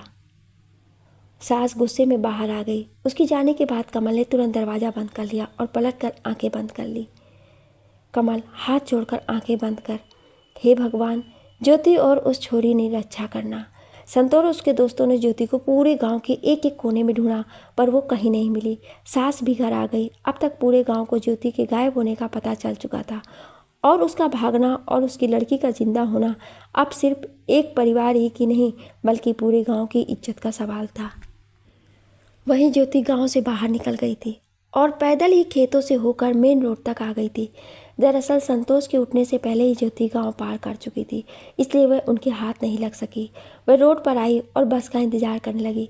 सुबह 5 बजे के करीब उसे बस मिल गई, हालांकि वो खाली थी। थोड़ी देर में उसे जल्द से जल्द अपने घर पहुंचना था।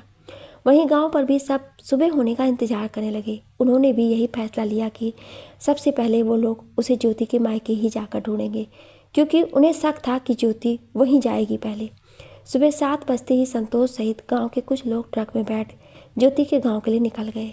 ज्योति का मायका उसके ससुराल से 4 घंटे की दूरी पर था और राजस्थान की बॉर्डर से लगा हुआ भी था, इसलिए ज्योति की बोली में भी फर्क था। सुबह 9 बजे तक ज्योति अपने गांव पहुंच गई। वह रोड से बैलगाड़ी में बैठ घर के लिए निकल गई। जब वो घर पहुंची तो उस समय उसके बापू आंगन में बैठे थे और शायद खेत जाने की तैयारी कर रहे थे। माँ वहीं चूल्हे पर खाना बना रही थी। ज्योति फड़की खोल अंदर गई। जैसे ही ज्योति के बापू की नज़र उस पर गई तो वह हैरानी से खड़े हो गए। बापू, ज्योति तू यहाँ? उनकी आवाज़ सुन उसकी माँ ने भी पलटकर ज्योति को देखा। अम्मा। ज्योति ने आज बहुत दिन बाद अपने अम्मा बापू को देखा था। उन दोनों को देख उसकी आंखों में खुशी के आंसू आ गए। वह आगे बढ़ी और उनके करीब आकर खड़ी हो गई। ज्योति की अम्मा ने उसके हाथ में बच्चा देखा। अम्मा, ज्योति जे बच्चा? ज्योति मुस्कुराकर, तेरी नातिन है अम्मा। अम्मा, नातिन? ज्योति, हाँ नातिन, देख। ज्योति जैसे ही उन्हें अपनी बच्ची का चेहरा दिखाने के लिए आगे बढ़ी तो उसकी अम्मा ने हाथ दिखाकर उसे वहीं रोक दिया। उन दोनों के चेहरे से साफ पता चल रहा था कि ज्योति के आने की उन्हें खुशी कम और हैरानी ज़्यादा थी। ज्योति उन्हें देख, क्या हुआ अम्मा? बापू, तू अकेली आई है? जमाई जी नहीं आए? ज्योति गंभीर स्वर में, मैंने उनका घर छोड़ दिया बापू। ये उन दोनों के लिए दूसरा झटका था कि ज्योति उसका घर छोड़ कर आई थी। पहला तो यही था कि वह अकेली आई थी। बापू गुस्से से, क्या कह रही है ज्योति ये तू? ज्योति ने उन्हें शुरू से लेकर अब तक की सारी बात बता दी। ज्योति, अब तुम बताओ बापू, मैं कैसे उस घर में रहती जहाँ वो लोग मेरी ही बच्ची को मारने को तैयार बैठे थे? अम्मा गुस्से में, वो उनकी भी बच्ची है ज्योति। ज्योति, होती तो कोई ऐसा करता क्या अम्मा? बताओ, क्या तूने या बापू ने कभी मुझे मारना चाहा? नहीं ना, तो वो लोग क्यों मारना चाहते हैं इसे? अम्मा, सब जगह की अपनी अलग अलग रीत होती है ज्योति, उनके यहाँ लड़की होना अच्छा नहीं माना जाता है। ज्योति गुस्से में, तो क्या उसके लिए वो लोग मेरी बच्ची की जान ले लेंगे? नहीं माँ, सब खोखली रेतियाँ हैं, बच्ची होना अपशगुन कैसे हो सकता है? बापू से समझाते हुए, देख ज्योति, क्या सही है और क्या गलत ये एक इंसान की सोच से नहीं बनता। हर इंसान की अपनी अलग सोच और रीति रिवाज होते हैं और उनके यहाँ लड़कियों का होना अच्छा नहीं माना जाता। ज्योति, जो भी हो मुझे कोई मतलब नहीं, मैं उस घर को छोड़ चुकी हूँ। क्या आप लोग मेरी मदद करोगे? मुझे इस घर में आसरा दोगे? अम्मा सख्त लहजे में, कभी नहीं। ज्योति, तुझसे पहले भी कहा है और आज भी कह रही हूँ कि लड़की की डोली मायके से उठती है और अर्थी ससुराल से। तो जैसा भी है, अब वो तेरा ससुराल है, तेरा अपना घर। तुझे वहीं रहना पड़ेगा। ज्योति हैरानी से, अम्मा क्या बोल रही है? वो लोग मेरी बच्ची को मार देंगे वहाँ, मैं उस घर में वापस नहीं जाऊँगी। बापू, ज्योति जाना तो तुझे वापस पड़ेगा। हमारी जिम्मेदारी थी तेरी शादी करवाना, जिससे हम मुक्त हो चुके हैं। अब जो भी जैसा भी है वो तेरा घर है और ये लड़की उनकी अपनी। वो इसके साथ क्या करते हैं और क्या नहीं, ये उनका अपना मसला है। इनमें हमें मत घसीट। अगर लोगों को पता चला कि हमारी लड़की घर छोड़कर आई है तो हमारी कितनी बदनामी होगी, सोचा है तूने? ज्योति अपनी अम्मा और बापू की बात सुन हैरान सी खड़ी थी। उसने तो सोचा भी नहीं था कि उसे ये दिन भी देखना पड़ेगा। ज्योति व्यंग से हंसते हुए, सोचना चाहिए था बापू, पर गलती कर दी बहुत बड़ी। सोचा था लोग तो कहते हैं उनका क्या है, पर अपने तो हमारे साथ हमेशा खड़े रहेंगे ना। और जब तक हमारे अपने हमारे साथ हैं तो दूसरों से क्या मतलब। पर अब समझ आया कि अपने तो कभी अपने थे ही नहीं। अम्मा देख ज्योति, तुझे अभी कुछ समझ नहीं आ रहा है, बाद में पता चलेगा जब बिल्कुल अकेली पड़ जाएगी और तेरे साथ कोई ना होगा। ज्योति बेबसी से, वही दिन तो देख रही हूँ अम्मा, आज भी कहाँ मेरे साथ कोई है, अकेली ही तो हूँ।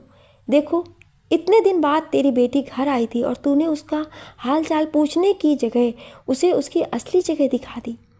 अम्मा तू समझने की कोशिश नहीं कर रही है। ज्योति सब समझ गई अम्मा, ये भी कि ये घर मेरा नहीं है और ना यहाँ के लोग। खैर तू चिंता ना कर। बापू तुम भी चिंता मत करो, मैं नहीं रुकूंगी यहाँ, तुम्हारी कोई बदनामी भी नहीं होगी। बापू रुक जा, मैं तुझे तेरे घर छोड़ देता हूँ। ज्योति ज़रूरत नहीं है बापू, क्योंकि मैं उस घर पर नहीं जाऊँगी। अम्मा तो कहाँ जाएगी?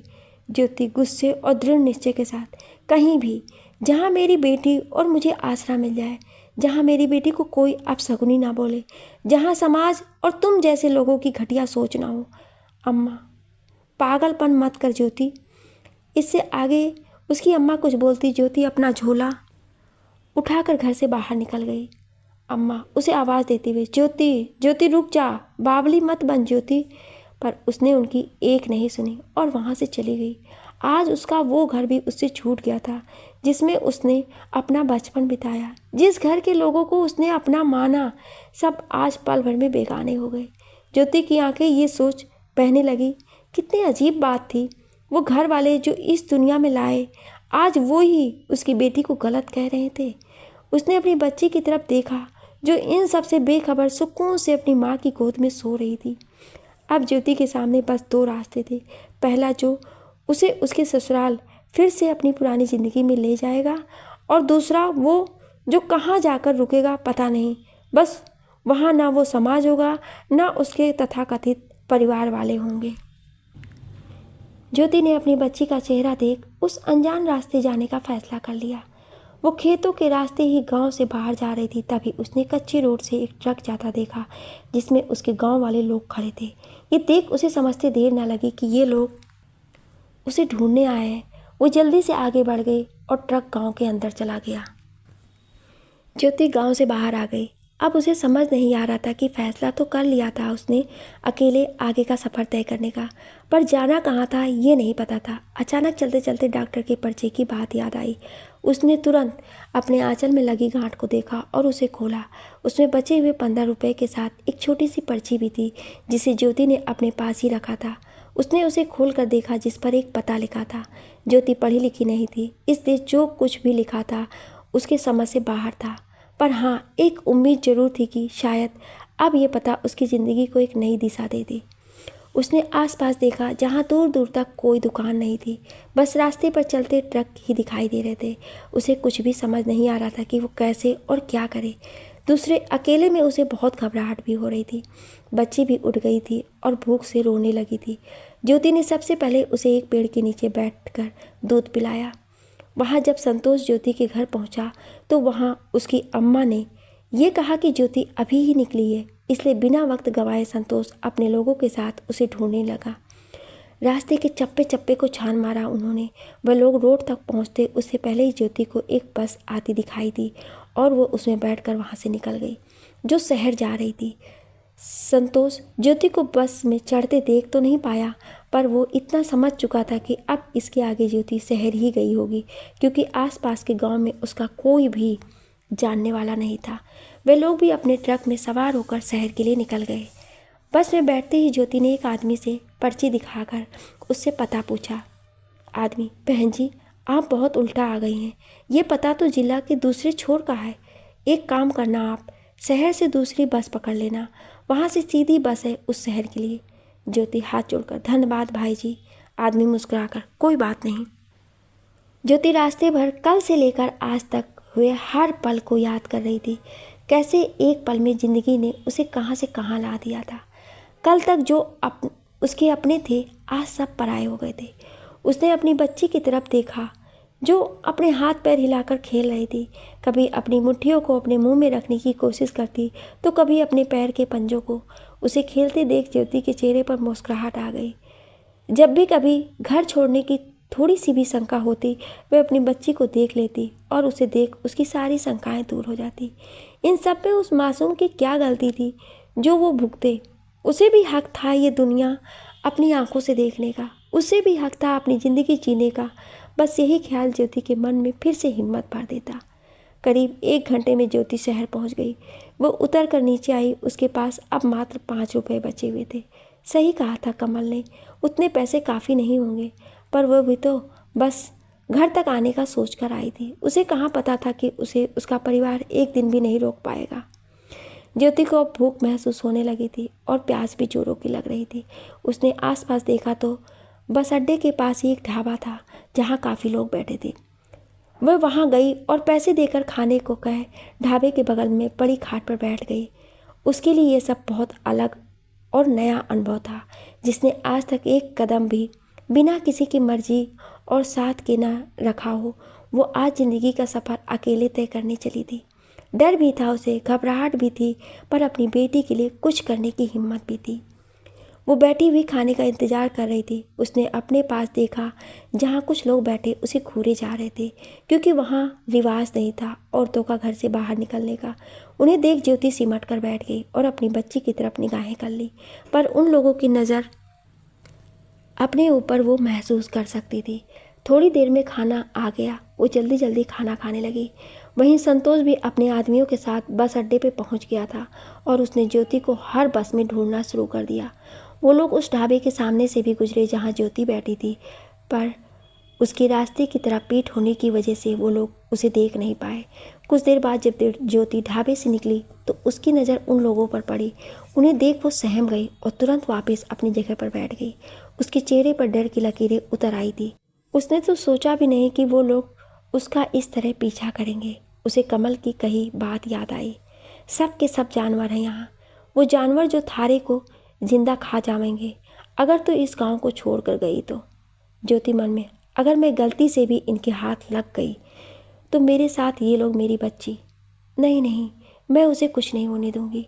अब जो होगा देखा जाएगा, पर मेरी बच्ची इनके हाथ कभी ना लगेगी। उसे पता था वो उस ढाबे पर भी ज़्यादा देर नहीं बैठ सकती थी, क्योंकि कभी ना कभी वो लोग यहाँ भी आकर देख सकते थे। इसलिए वो उठी, अपने सर पर लंबा सा घूंघट ले अपनी बच्ची को आंचल से छिपाकर ढाबे से बाहर निकल आई। उसने बाहर एक नज़र हल्का सा घूंघट उठाकर देखा तो वो सब एक जगह इकट्ठा होकर बात कर रहे थे। उन्हें व्यस्त देख ज्योति वहाँ से सीधा बाहर आ गई, क्योंकि अब वहाँ उसका रुक कर बस का इंतज़ार करना उसके लिए भारी पड़ सकता था। पैसे उसके पास ख़त्म हो चुके थे। सूरज भी सर पर चढ़ाया था। दोपहर हो गई थी, पर उसका कोई भी असर ज्योति पर नहीं हुआ।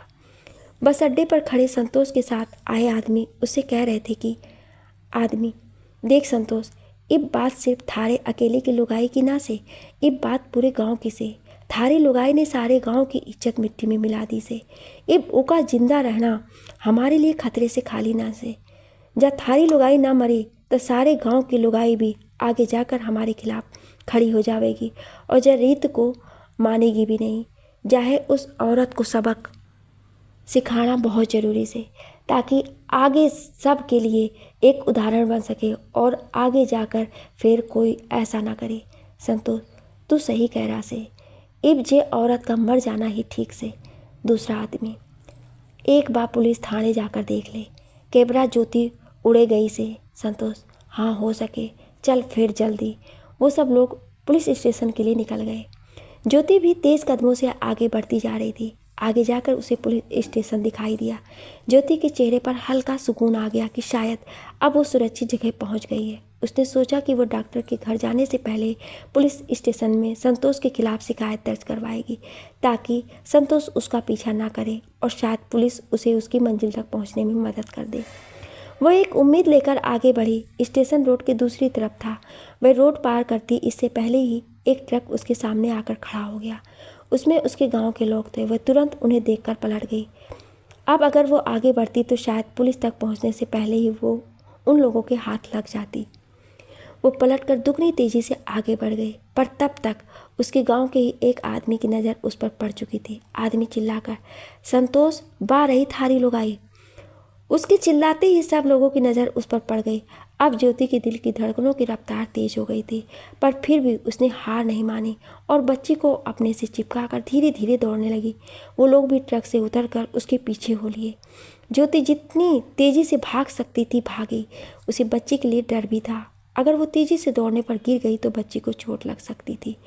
उस रास्ते पर ट्रकों की आवाजाही थोड़ी ज़्यादा थी। यही वजह थी कि ज्योति उन लोगों की नज़रों से पल भर में ओझल हो गई। संतोष उसके अचानक गायब हो जाने से बौखला गया और दुगनी तेजी से उसे ढूंढने लगा। वहीं ज्योति को थोड़ा दूर जाकर एक टपरी दिखाई दी और उसके बाजू में लगा कंडा, शायद कुछ लोग इन्हें उपले भी कहते हैं, का ढेर लगा था। ज्योति बिना वक्त गवाए उस ढेर के पीछे जाकर छुप गई। उसकी धड़कनें अभी भी 100 की स्पीड से भाग रही थी। पूरा चेहरा पसीने से भीग चुका था। उसने सबसे पहले अपनी बच्ची को आंचल से हटाकर देखा। बच्ची भी पसीने से भीग गई थी। ज्योति ने आंचल को उस पर से हटाकर उसी से बच्ची को हवा करने लगी। खुद के चेहरे से पसीना टपक रहा था, पर उसे अपनी बच्ची की फिक्र ज़्यादा थी। उसने देखा कि बच्ची ने कपड़े गंदे कर लिए थे। ज्योति ने अपने हाथ लाए कपड़े जो कमल ने दिए थे उसे तुरंत पहना दिए और बैठकर उसे हवा करती रही। जब काफ़ी देर हो गई तो वो बाहर आई और देखने लगी कि वो लोग गए या नहीं, पर उसने देखा कि वो लोग वहीं कुछ दूर एक चौतरे पर बैठे हुए थे। ज्योति वापस कंडों के पीछे आकर बैठ गई। उसका गला सूख रहा था, पर ना तो वो बाहर जा सकती थी और ना उसके पास कुछ था। यहाँ तक कि अब उसके पैसे भी ख़त्म हो चुके थे और कमल के झुमके भी बेचे तो कैसे। संतोष को शक था कि वो इतनी जल्दी भाग ही नहीं सकती, इसलिए वहीं अपने साथियों से कहकर एक जगह चौतरे पर बैठ गए। उसे पक्का यकीन था कि वो यहीं कहीं है और थोड़ी देर में निकलेगी जरूर। देखते देखते शाम हो गई और आसमानों में अंधेरा छाने लगा। वो लोग बैठे बैठे थक गए, पर ना ज्योति बाहर आई और ना उन्हें उसकी कोई खबर लगी। एक आदमी, संतोष, शायद वह अड़े ना से, हमें कहीं और देखना से पड़ेगा। दूसरा आदमी, हाँ संतोष, जे ठीक कह रहा से, जब वो अड़े होती तो बाहर आ जाती, चल कहीं और देखते से। संतोष को भी उनकी बात ठीक लगी, क्योंकि वक्त काफ़ी हो चुका था और ज्योति अब तक बाहर नहीं आई थी। उसका साफ मतलब था कि वो यहाँ नहीं है, इसलिए वो लोग वापस चले गए।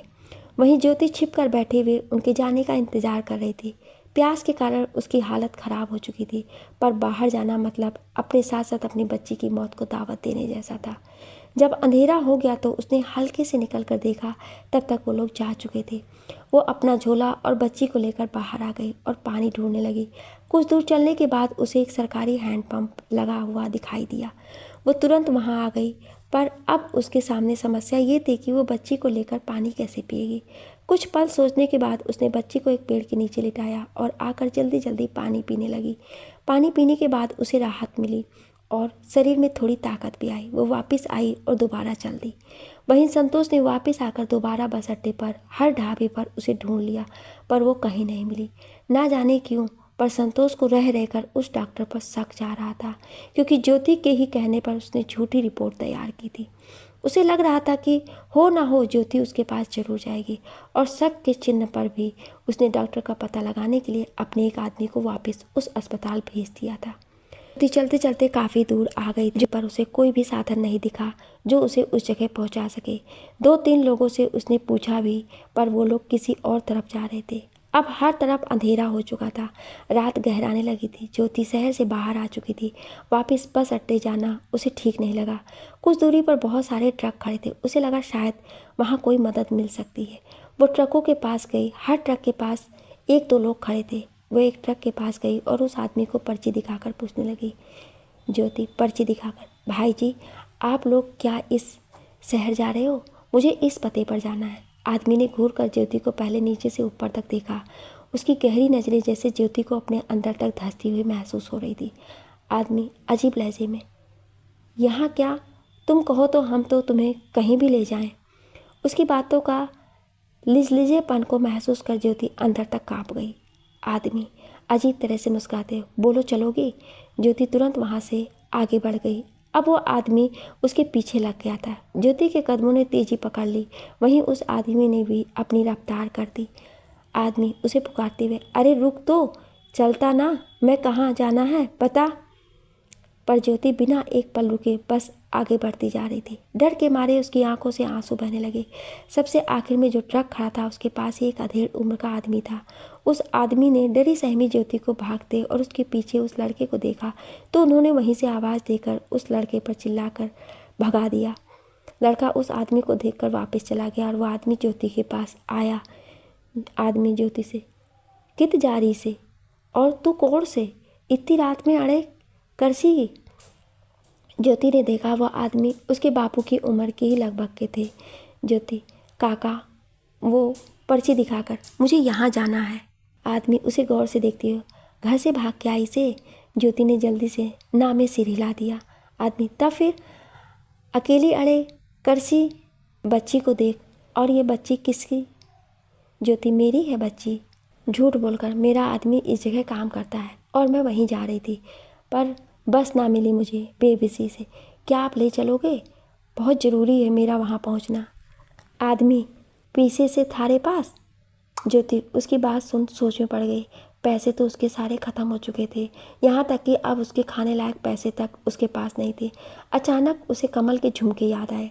ज्योति, पैसे तो नहीं हैं, पर झोले में से झुमके निकालकर उसकी तरफ बढ़ाकर, ये है, इसे रख लो, बस मुझे इस पते पर पहुँचा दो।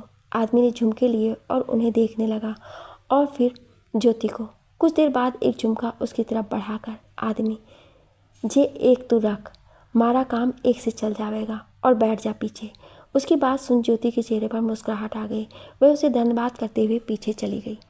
उसने पहले बच्ची को अंदर लिटाया और फिर खुद भी चढ़ गई। पीछे से उस आदमी ने आकर ट्रक का डाला लगा दिया और ट्रक को चालू कर आगे बढ़ा दिया। ज्योति ने सुबह खाना खाया था और तब से उसके पेट में एक अन्न का दाना भी नहीं गया था। ऊपर से कमजोरी भी बहुत थी। अब उसे चक्कर आने लगे थे, पर वो अपनी बच्ची के लिए हिम्मत बांधे बैठी थी। सुबह से बार बार कपड़े खराब करने की वजह से अब उसकी बच्ची के पास कपड़े नहीं थे। ज्योति ने उसके सारे कपड़े वहीं ट्रक पर लगी राड पर डाल दिए और उसे हवा न लगे इसलिए बाहर की तरफ अपनी पीठ कर ली और बच्ची को अपने आंचल में छुपा कर सुला लिया। कुछ देर में बारिश भी होने लगी थी। इस वक्त समय कितना था ये कह पाना मुश्किल था, पर शायद रात का तीसरा पहर चल रहा था। ज्योति की पीठ बाहर की तरफ होने की वजह से उसके कपड़े पीछे से पूरे गीले हो चुके थे, पर वो हट भी नहीं सकती थी क्योंकि ट्रक पूरा भरा हुआ था। बस थोड़ी सी ही जगह थी जिसमें वो बैठी थी और अगर हल्का सा भी हिलती तो बच्ची पर पानी पड़ सकता था, इसलिए वो वैसी ही बैठी रही। कुछ देर बाद ठंड के और भूख के कारण बच्ची रोने लगी। ज्योति ने उसे वैसे ही बैठे हुए दूध पिलाया और उसे थपकी देकर सुलाने की कोशिश करने लगी। थपकी देते हुए लोरी भी गाने लगी ताकि वो जल्दी से सो सके। आजा निंदिया रानी आजा दूर सितारों से, आज निंदिया रानी आजा दूर सितारों से, नन्हे नन्हे सपने ले आ दूर नजरों से, आप बस जा मेरी गुड़िया की नन्ही सी आंखों में, आजा निंदिया रानी आजा दूर सितारों से। कुछ ही देर में लोरी सुन बच्ची चुप हो गई और सो गई। ज्योति उसके सर पर हाथ फेरते हुए, माफ़ करना मेरी लाडो, मेरी वजह से बहुत तकलीफ़ हो रही है ना तुझे, पर क्या करूं बेटा, तुझे बचाने के लिए तेरी अम्मा को ऐसे भागना पड़ रहा है, पर तू चिंता मत करना। हाँ, तेरी अम्मा तुझे कुछ नहीं होने देगी और तुझे बेहतर ज़िंदगी भी देगी। ज्योति रात भर बिना पल के झपकाए बैठी रही। लगातार पूरे 24 घंटे चलने के बाद ज्योति उस शहर पहुंच गई। रास्ते में ट्रक को चलाने वाले उस आदमी ने ज्योति को खाना और पानी भी वक्त वक्त पर देते रहा। शहर पहुंचने में उन्हें शाम हो गई थी। एक रास्ते पर ट्रक रोक वह आदमी पीछे आया और ज्योति को उतरने को कहा। ज्योति बाहर देखती हुई नीचे उतर गई। आदमी सामने की तरफ इशारा कर, जे गली का पता थारी पर्ची में लिखा था, बजा से इब आड़े से तने अकेले जाना पड़ेगा। ज्योति सामने देखते हुए, कोई बात नहीं काका, आपने मुझे यहाँ पहुँचा दिया, मेरे लिए इतना काफ़ी है। बहुत बहुत धन्यवाद आपका। बहुत बड़ी मेहरबानी की है आपने मुझ पर। मैं ज़िंदगी भर ना भूलूंगी आपका ये उपकार। काका उसके सर पर हाथ रख। ख्याल रखना अपना और थारी छोरी का भी।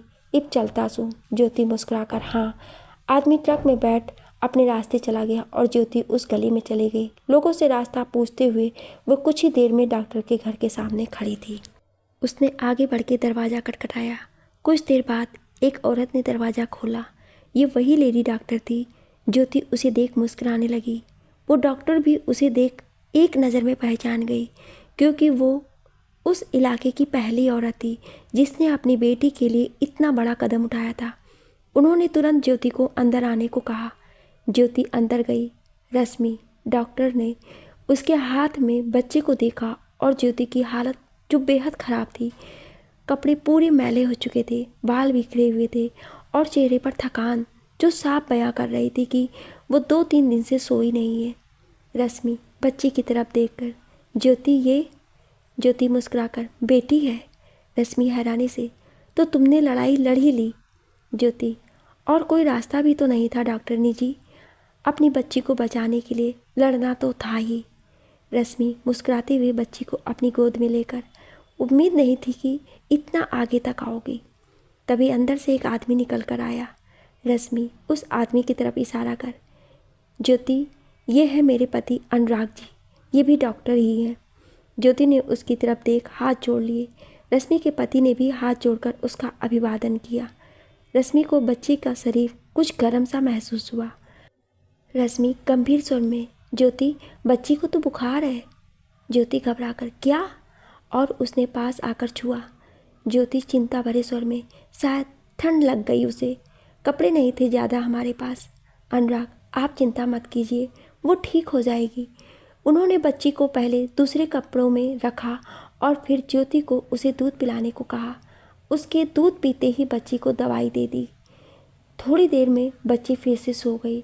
उसके सोने के बाद ज्योति ने भी नहाकर अपने कपड़े बदले।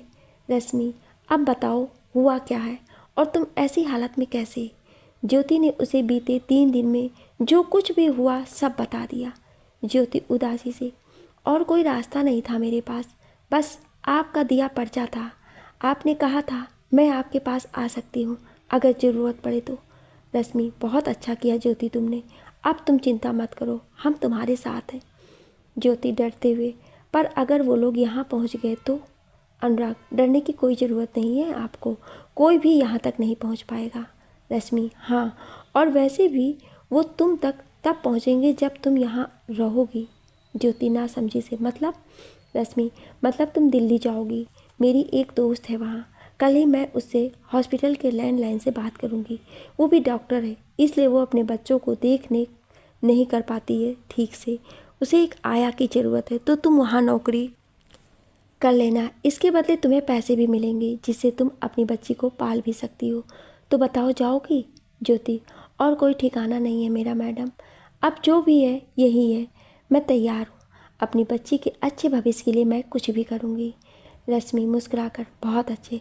अनुराग से, तो आप कल जाकर इसकी टिकट करवा दीजिए दिल्ली की। अनुराग अरे पर पहले तुम अपनी सहेली से पूछो तो। रश्मि आप उसकी चिंता मत कीजिए, वो हाँ ही कहेगी, बस उसे बताना है, कल बता दूंगी। आप जाकर टिकट करवा दीजिएगा। अनुराग ठीक है। रश्मि ज्योति अब तुम बिल्कुल बेफिक्र रहो, ठीक है, और जाकर आराम करो। मुस्कुराकर, कल के बाद ज़िंदगी बदलने वाली है तुम्हारी। ज्योति भी उसकी बात सुनकर मुस्कुरा दी। रश्मि ने उसे एक कमरा दे दिया सोने के लिए। ज्योति अपनी बच्ची के साथ वहाँ लेट गई। बच्ची का बुखार अब उतर चुका था। कुछ देर बाद थकान और काफ़ी लंबे वक्त से ना सोने की वजह से ज्योति को नींद आ गई। आज ज्योति को ना जाने कितने दिन बाद सुकून की नींद आई थी। जब से उसे अल्ट्रासाउंड की रिपोर्ट पता चली थी, हर रात बस आंखों में ही कटती थी, परेशानी और डर के मारे। पर आज वो आज़ाद थी। उसने अपनी बच्ची से किया वादा निभा लिया था।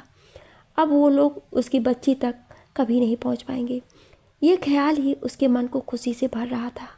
अगले दिन अनुराग ने रेलवे स्टेशन जाकर उसकी टिकट करवा दी, जो कि अगले दिन की थी। ये 2 दिन ज्योति के बहुत सुकून से बीते। अगले दिन उसे दिल्ली के लिए निकलना था। सुबह सुबह वो जल्दी उठी और तैयार हो गई।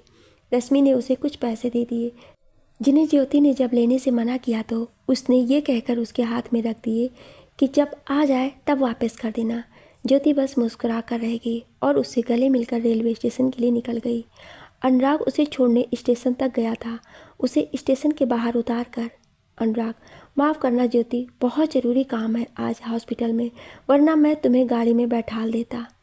ज्योति मुस्कुराकर, कोई बात नहीं डॉक्टर साहब, आपने इतनी मदद की, बहुत है मेरे लिए, आप जाइए, वैसे भी सीधे रेल में बैठना ही तो है। अनुराग मुस्कुराकर, चलो बाय, अपना ख्याल रखना। इतना कहकर अनुराग चला गया और ज्योति स्टेशन के अंदर आ गई अपनी बच्ची को लेकर। उसे समझ नहीं आ रहा था कि कौन सी ट्रेन में बैठना है। उसने किसी से पूछना ही ठीक समझा। ज्योति पास से गुजरते एक आदमी से, भाई जी ये दिल्ली जाने वाली रेल कौन सी है? आदमी सामने की तरफ इशारा कर, ये सामने जो खड़ी है ना, यही दिल्ली जा रही है। ज्योति धन्यवाद। ज्योति उस आदमी से बात कर ट्रेन के अंदर आ गई और वहीं दरवाजे पे खड़े एक आदमी को टिकट दिखाकर अपनी जगह पूछकर अपनी सीट पर जाकर बैठ गई। उसकी सीट के सामने ही एक लड़का और लड़की बैठे थे जो आपस में बात कर रहे थे। ज्योति उन्हें एक नज़र देख खिड़की से बाहर देखने लगी।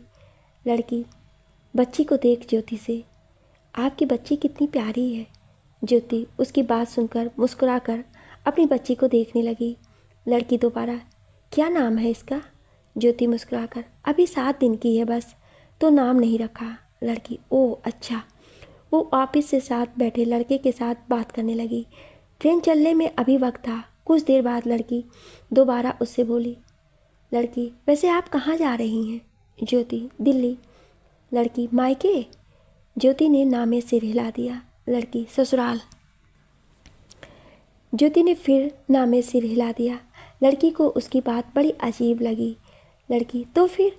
ज्योति कुछ कहती कि अचानक उसकी नज़र खिड़की से थोड़ी दूर खड़े संतोष पर पड़ी। उसे देखते ही ज्योति की आंखें हैरानी और डर के मारे बड़ी हो गईं। लड़की उसे गौर से देखते हुए, क्या हुआ आपको? पर ज्योति को जैसे कुछ सुनाई ही नहीं दिया। वो एकटक संतोष को देखे जा रही थी। जैसे ही संतोष उसकी खिड़की की तरफ पलटा तो ज्योति नीचे झुक गई। लड़की हैरानी से, अरे आपको क्या हुआ? ज्योति ने उसे इशारे से चुप रहने को कहा तो वो लड़की चुप हो गई। उसके साथ बैठा लड़का भी अजीब नज़रों से ज्योति को देख रहा था। ज्योति डर के कारण पसीना पसीना हो गई। एक बार फिर संतोष उसके सामने था। कहाँ वो अपने गांव से इतनी दूर उनसे बच कर आई थी और कहाँ वो फिर उसके पीछे पीछे आ गया था। ज्योति अपनी सांस रोक के वहीं बैठी रही। कुछ देर बाद उसने हल्के से सर ऊपर करके देखा तो संतोष वहाँ से जा चुका था। अब ज्योति को वहाँ बैठना ठीक नहीं लगा, इसलिए वो वहाँ से उठकर बाहर आने लगी। पर जैसे ही उसने बाहर जाने के लिए पैर नीचे रखा तो सामने उसे अपने गांव के कई आदमी दिखाई दिए। वो तुरंत झटके से पीछे हो गई और बच्ची को अपने सीने से लगा लिया। वो लड़का और लड़की उसे सीट से बैठे हुए देख रहे थे, पर उन्हें समझ नहीं आ रहा था। ज्योति ने दूसरी साइड से उतरना चाहा तो उस तरफ भी काफ़ी लोग उसके गाँव के। इस बार उन लोगों को पक्की खबर लगी थी कि ज्योति की, इसलिए वो लोग ज़्यादा तादाद में आए थे। उसे किसी भी कीमत पर छोड़ना नहीं था उन्हें। तभी ज्योति को संतोष की आवाज़ सुनाई दी जो उसके थोड़े ही दूर खड़ा था, पर वह थोड़ा पीछे होकर छुपी थी, इसलिए उसे दिखाई ना दी। संतोष अपने आदमी से, एक एक डिब्बा छान मारो, जहाँ भी दिखे सीधा खंजर उसके और उसकी छुरी के अंदर घोंप देना। उसकी आवाज़ सुन ज्योति के डर से आंसू निकल आए।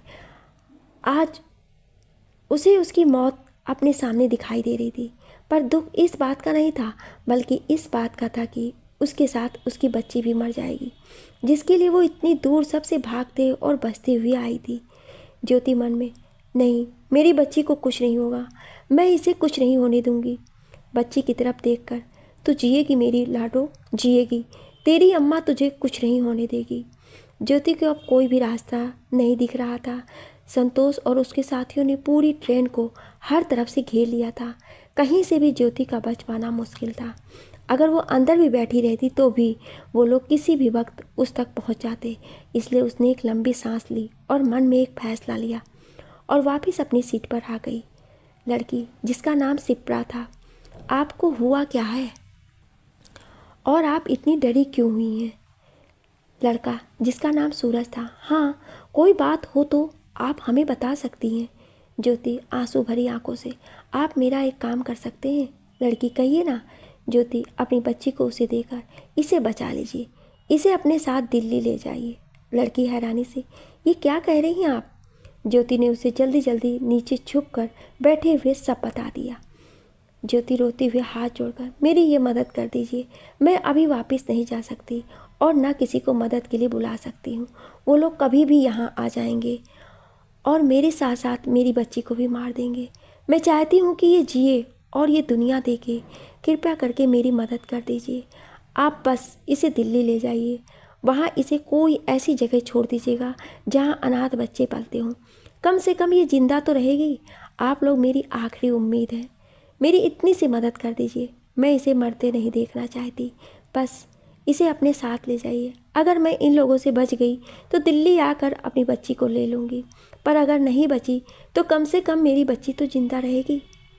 ज्योति के पास रश्मि की दिल्ली वाली सहेली का कोई पता नहीं था, क्योंकि वो खुद उसे स्टेशन पर लेने आने वाली थी और ना रश्मि का पता था। वो पर्चा उन्हीं के घर भूल आई थी और घबराहट में उसे कुछ भी याद नहीं आ रहा था। ज्योति उनके पैर पड़ते हुए, कृपया कर मेरी मदद कर दीजिए, बचा लीजिए मेरी बच्ची को। तभी उसे एक आदमी अपने डिब्बे की तरफ आता दिखा। ज्योति हड़बड़ाकर, माफ़ कर दीजिए, तकलीफ़ दे रही हूँ आपको, पर कृपया कर इसे बचा लीजिए। और अपनी बच्ची का माथा चूमकर, अपनी अम्मा को माफ़ कर देना लाडो, मैं तेरा साथ ज़्यादा वक्त तक ना दे सकी, मुझे माफ़ कर देना। और वह उन लोगों का ध्यान बटाने के लिए दूसरी तरफ से बाहर निकल गई। जब उन लोगों की नज़र ज्योति पर पड़ी तो वो भी सब छोड़कर ज्योति के पीछे भागे। सूरज और शिप्रा इतने लोगों को देख चुपचाप बैठ गए। सूरज, ये इस बच्ची का हम करें कि क्या? शिप्रा, कुछ भी, बस इसे ऐसे ही छोड़ नहीं सकते। सूरज, पर शिप्रा, ये बच्ची अभी बहुत छोटी है, हम इसे 1 घंटा भी नहीं संभाल सकते। शिप्रा, उसे देखकर, तो करें क्या अब हम? सूरज, हमें उस औरत को बचाना चाहिए, इस बच्ची को इसकी माँ की ज़रूरत है। शिप्रा, पर हम कैसे उसे बचा सकते हैं? सूरज, पुलिस को इन्फॉर्म करके। शिप्रा, हाँ ये ठीक है। सूरज और शिप्रा बच्ची को लेकर नीचे आए। उन्हें दूर से ज्योति भागती हुई दिखी और उसी के साथ कई लोग उसके पीछे भाग रहे थे। सूरज ने तुरंत वहाँ के पुलिस के पास गए, पर वहाँ कोई भी मौजूद नहीं था। शिप्रा उसके पास आते ही, क्या हुआ? सूरज, एक भी हवलदार नहीं है वहाँ तो। शिप्रा परेशानी से, अब क्या करें? सूरज, चलो आगे देखते हैं, कोई तो मिलेगा जो हमारी मदद कर सके। वह लोग उसी तरफ चले गए जहाँ ज्योति भाग कर गई थी। संतोष और उसके आदमियों को ज़्यादा देर नहीं लगी ज्योति को पकड़ने में। जल्द ही ज्योति उनके सामने थी। संतोष ने आगे बढ़कर उसे एक थप्पड़ रसीद दिया, जिसकी वजह से वो नीचे गिर गई। संतोष गुस्से में, थारे को कहा लगा कि तू हम सब से बच के भाग जावेगी और हम थारे को पकड़ भी ना पाएंगे? ज्योति गुस्से से उसे घूर रही थी। संतोष उसे दूसरा थप्पड़ जड़ते हुए, घूर के रही सी, बता थारी छोरी कित्ते? ज्योति फिर भी कुछ नहीं बोली। संतोष दोबारा से, ज्योति थारी छोरी कित्ते? ज्योति गुस्से से, कहीं भी हो, बस तेरी पहुंच से बहुत दूर है वो। संतोष दांत पीसते हुए, देख ज्योति, आखिरी बार कैसे, बता छोरी किससे? ज्योति हंसते हुए, तू कभी उस तक नहीं पहुंच पाएगा, कभी नहीं। तू मेरी बच्ची को छू भी नहीं सकेगा, कभी भी नहीं। ज्योति की बात सुन और उसे हंसता देख संतोष का गुस्सा 7वें आसमान को छू गया और उसने हाथ में रखा खंजर ज्योति के पेट में घोंप दिया। ज्योति की आंखें फटी की फटी रह गईं। संतोष दूसरी बार खंजर मारते हुए, तू चाहे कितना बच ले, थारी उस छोरी ने, पर मैं उसने ना छोड़ूंगा, पाताल से भी ढूंढ निकालूंगा उसे। ज्योति की आंखें धीरे धीरे बंद होने लगी। उसे कहीं ना कहीं इस बात का अंदेशा था कि अब वो अपनी बच्ची को कभी नहीं देख पाएगी, इसलिए उसने उसे बचाने के लिए इन लोगों को अपने पीछे दौड़ाया था।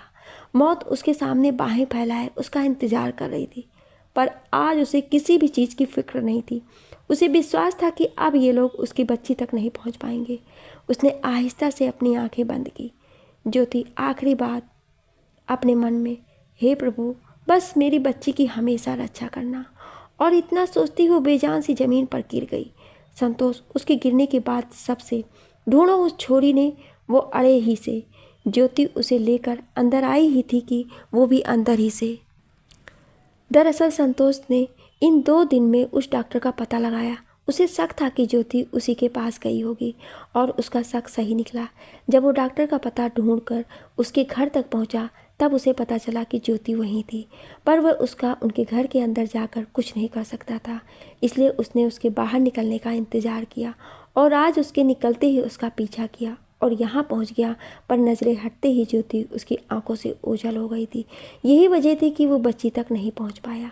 ज्योति इस दुनिया को छोड़कर जा चुकी थी। उसका बेजान संसार जमीन पर पड़ा था। शिप्रा और सूरज ने दूर खंभे के पीछे खड़े होकर ये सब देख लिया था। ज्योति को देख उनकी सांसें ही रुक गईं। इस वक्त दोनों बहुत डरे थे। संतोष को आते देख सूरज ने जल्दी से शिप्रा का हाथ पकड़ा और उसे लेकर ट्रेन में आकर बैठ गया। दोनों के सामने अभी भी वही सब चल रहा था। सूरज डरते हुए, अब इस लड़की का क्या करेंगे? शिप्रा रुआसी होकर, कितने जल्लाद लोग हैं, वो लोग उस औरत को मार दिया। सूरज, हम इस बच्ची को यहाँ छोड़ नहीं सकते, पर इसे रख भी नहीं सकते। वो लोग कभी भी इस तक पहुँच सकते हैं, इसके कारण हम भी बेमौत मारे जाएंगे। शिप्रा, उसकी तरफ देख। मतलब? सूरज, उस औरत ने कहा था कि इसे अनाथालय छोड़ना है, तो इसे हम वहीं छोड़ देंगे, बस हमारी जिम्मेदारी ख़त्म। शिप्रा ने उस बच्ची की तरफ देखा जो सुकून से उसकी गोद में सो रही थी। ना जाने उसे क्या महसूस हुआ जो उसकी आंखों से उस बच्ची को देख आंसू आ गए। शिप्रा ने तुरंत बच्ची को अपने सीने से लगा लिया। सूरज उसे रोते देख, क्या हुआ? शिप्रा, मैं इसे अनाथालय नहीं छोड़ूंगी। सूरज हैरानी से, पागल हो गई हो क्या? शिप्रा, नहीं सूरज, देखो इस बच्ची को, इसकी माँ ने इसके लिए अपनी जान कुर्बान कर दी और इस मासूम को मालूम भी नहीं, अगर हमने इसे अनाथालय छोड़ दिया तो ये कभी नहीं जान पाएगी अपनी माँ के बारे में। उस औरत ने हमें बहुत विश्वास से जिम्मेदारी दी है। सूरज गुस्से में, उसने हमसे बस इतना कहा था कि हम उसे उस जगह छोड़ दें जहाँ अनाथ बच्चे पलते हों। ये नहीं कहा था कि इसे हमें पालना है। और दूसरा कि ये वो लोग कभी भी इस तक पहुँच जाएंगे, इसके चक्कर में हम भी मारे जाएंगे। शिप्रा, शिप्रा, जो भी हो सूरज, पर मैं इस बच्ची को कहीं नहीं छोड़ूंगी। अनाथालय की हालत तुम भी जानते हो। अगर हमने इसे छोड़ा और ये किसी के गलत हाथ लग गई तो भी इसकी ज़िंदगी बर्बाद हो जाएगी और इस सब के बाद इसकी माँ की कुर्बानी जाया हो जाएगी, जो मैं कभी नहीं होने दूंगी। ये लड़की अच्छा डिजर्व करती है और मैं उसे वो सब दूंगी। सूरज, क्या करने वाली हो तुम? शिप्रा, मैं इसे पालूंगी सूरज, ये अच्छी ज़िंदगी जिएगी और अपनी माँ के बारे में भी जानेगी। सूरज, और मेरा क्या? तुम जानती हो कि 4 महीने बाद हमारी शादी है। अगर घर पर तुम इसे लेकर जाओगी तो हमारी शादी टूट सकती है। शिप्रा, मैं अपने घर वालों को मना लूँगी सूरज। अब ये तुम्हारे ऊपर है कि तुम मेरा साथ दोगे या नहीं। अगर देना हो तो बता देना और नहीं तो भी बता देना। सगाई की अंगूठी और तोहफे तुम्हारे घर पहुंच जाएंगे। सूरज हैरानी से उसे देख रहा था और शिप्रा उस बच्ची को। तभी संतोष के साथ का आदमी उस डिब्बे में चढ़ गया। ये देख शिप्रा ने बच्ची को अपने दुपट्टे से छुपा लिया। वो आदमी उन दोनों के पास आया और उन्हें देखने लगा। आदमी शिप्रा को देखते हुए, यो बच्ची किसकी से? शिप्रा पूरे आत्मविश्वास के साथ, मेरी है। आदमी, चेहरा दिखा इसका। शिप्रा, क्यों? आदमी, देख रहा था हमारे को, चेहरा दिखा बच्ची का। शिप्रा गुस्से में, क्या बदतमीजी है आपकी? ये मेरी बेटी है और मैं इसका चेहरा नहीं दिखाऊंगी। आदमी, बस एक बार चेहरा दिखा दे, बस, फिर थारे से कुछ ना कहूँगा। शिप्रा, मैं नहीं दिखाऊंगी। सूरज, क्या दिक्कत है आपकी? क्यों देखना है चेहरा? आदमी, तू चुप कर, मैं इस छोरी से बात कर रहा हूँ। सूरज, ये छोरी मेरी बीवी है। आदमी उसे घूरते हुए, अच्छा बीवी? ना सिंदूर, ना मंगलसूत्र, ना साड़ी, और ये थारी बीवी से? सूरज अकड़ कर, हाँ, हम मुस्लिम हैं, हमारे यहाँ ये सब नहीं पहना जाता है। वो आदमी आगे कुछ कहता तब तक दूसरा आदमी आ गया और उसे उन दोनों से बहस करते और उस लड़के का अपने आप को मुस्लिम कहते देख वो आदमी उसे अपने साथ ले गया, ये कहकर कि शायद वो लड़की यहाँ नहीं है। उन दोनों के जाते ही सूरज और शिप्रा ने राहत की सांस ली। शिप्रा उसे घूरते हुए, अभी तो मुझे इसे छोड़ने को कह रहे थे, फिर अचानक क्या हुआ तुम्हें? सूरज दूसरी तरफ देखते हुए, अब जब इसे अपनी बेटी मान ही लिया है और इसे पालने का फैसला भी कर लिया है तो बच्ची को माँ के साथ साथ पिता की भी ज़रूरत पड़ेगी ही ना। शिप्रा उसकी बात पर मुस्कुराने लगी। इसी के साथ अचानक से पेन गिरने की आवाज़ आई और अब तक हॉल में फैली शांति अचानक टूट गई। किताब के आखिरी पन्ने पर लिखे ज्योति के नाम पर एक आंसू की बूंद ने गिरकर उस नाम को भिगो दिया। सामने बैठे हर एक व्यक्ति की आंखों में आंसू थे। कविता ने भी अपने आंसुओं को पोंछते हुए नीचे गिरे हुए पेन को उठाया जो दिव्या के हाथ से छूटकर गिर गया था। दिव्या आंखों में आंसू लिए तो ये थी ज्योति की कहानी, एक ऐसी माँ की कहानी जिसने अपनी जान गंवाकर अपनी बच्ची की जान बचा ली। दिल्ली आकर ज्योति की बेटी को सूरज और शिप्रा ने पहले लीगली गोद लिया और फिर उसे अपनी बेटी की तरह पाला और उसे एक बेहतर ज़िंदगी दी। संतोष और उसके साथी को कभी पता नहीं चल पाया कि वो बच्ची गई कहाँ। अभी कुछ साल पहले पुलिस को खबर लगी कि संतोष गांजे का धंधा करता है। जब पुलिस ने उनके यहाँ छापा मारा तो संतोष ने उल्टा पुलिस पर हमला कर दिया और पुलिस की तरफ से किए सेल्फ डिफेंस फायरिंग में वो मारा गया और इसी के साथ ज्योति के हत्यारे को भी सज़ा मिल गई। मुझे समझ नहीं आता, हम लड़कियों को एक तरफ भगवान की तरह पूजते हैं देवी बनाकर, वहीं दूसरी तरफ उसे अपशुगनी क्यों माना जाता है। मत पूजो ना उन्हें भगवान की तरह, इंसान ही रहने दो, बस उन्हें इंसान होने का हक दे दो। भले हम आज टेक्नोलॉजी साइंस की दुनिया में बहुत आगे बढ़ गए हैं, पर आज भी वो सोच कहीं ना कहीं जिंदा है और इसी सोच को जड़ से ख़त्म करने के लिए और ज्योति जैसी औरतों की मदद करने के लिए हम ये ज्योति फाउंडेशन खोलने जा रहे हैं।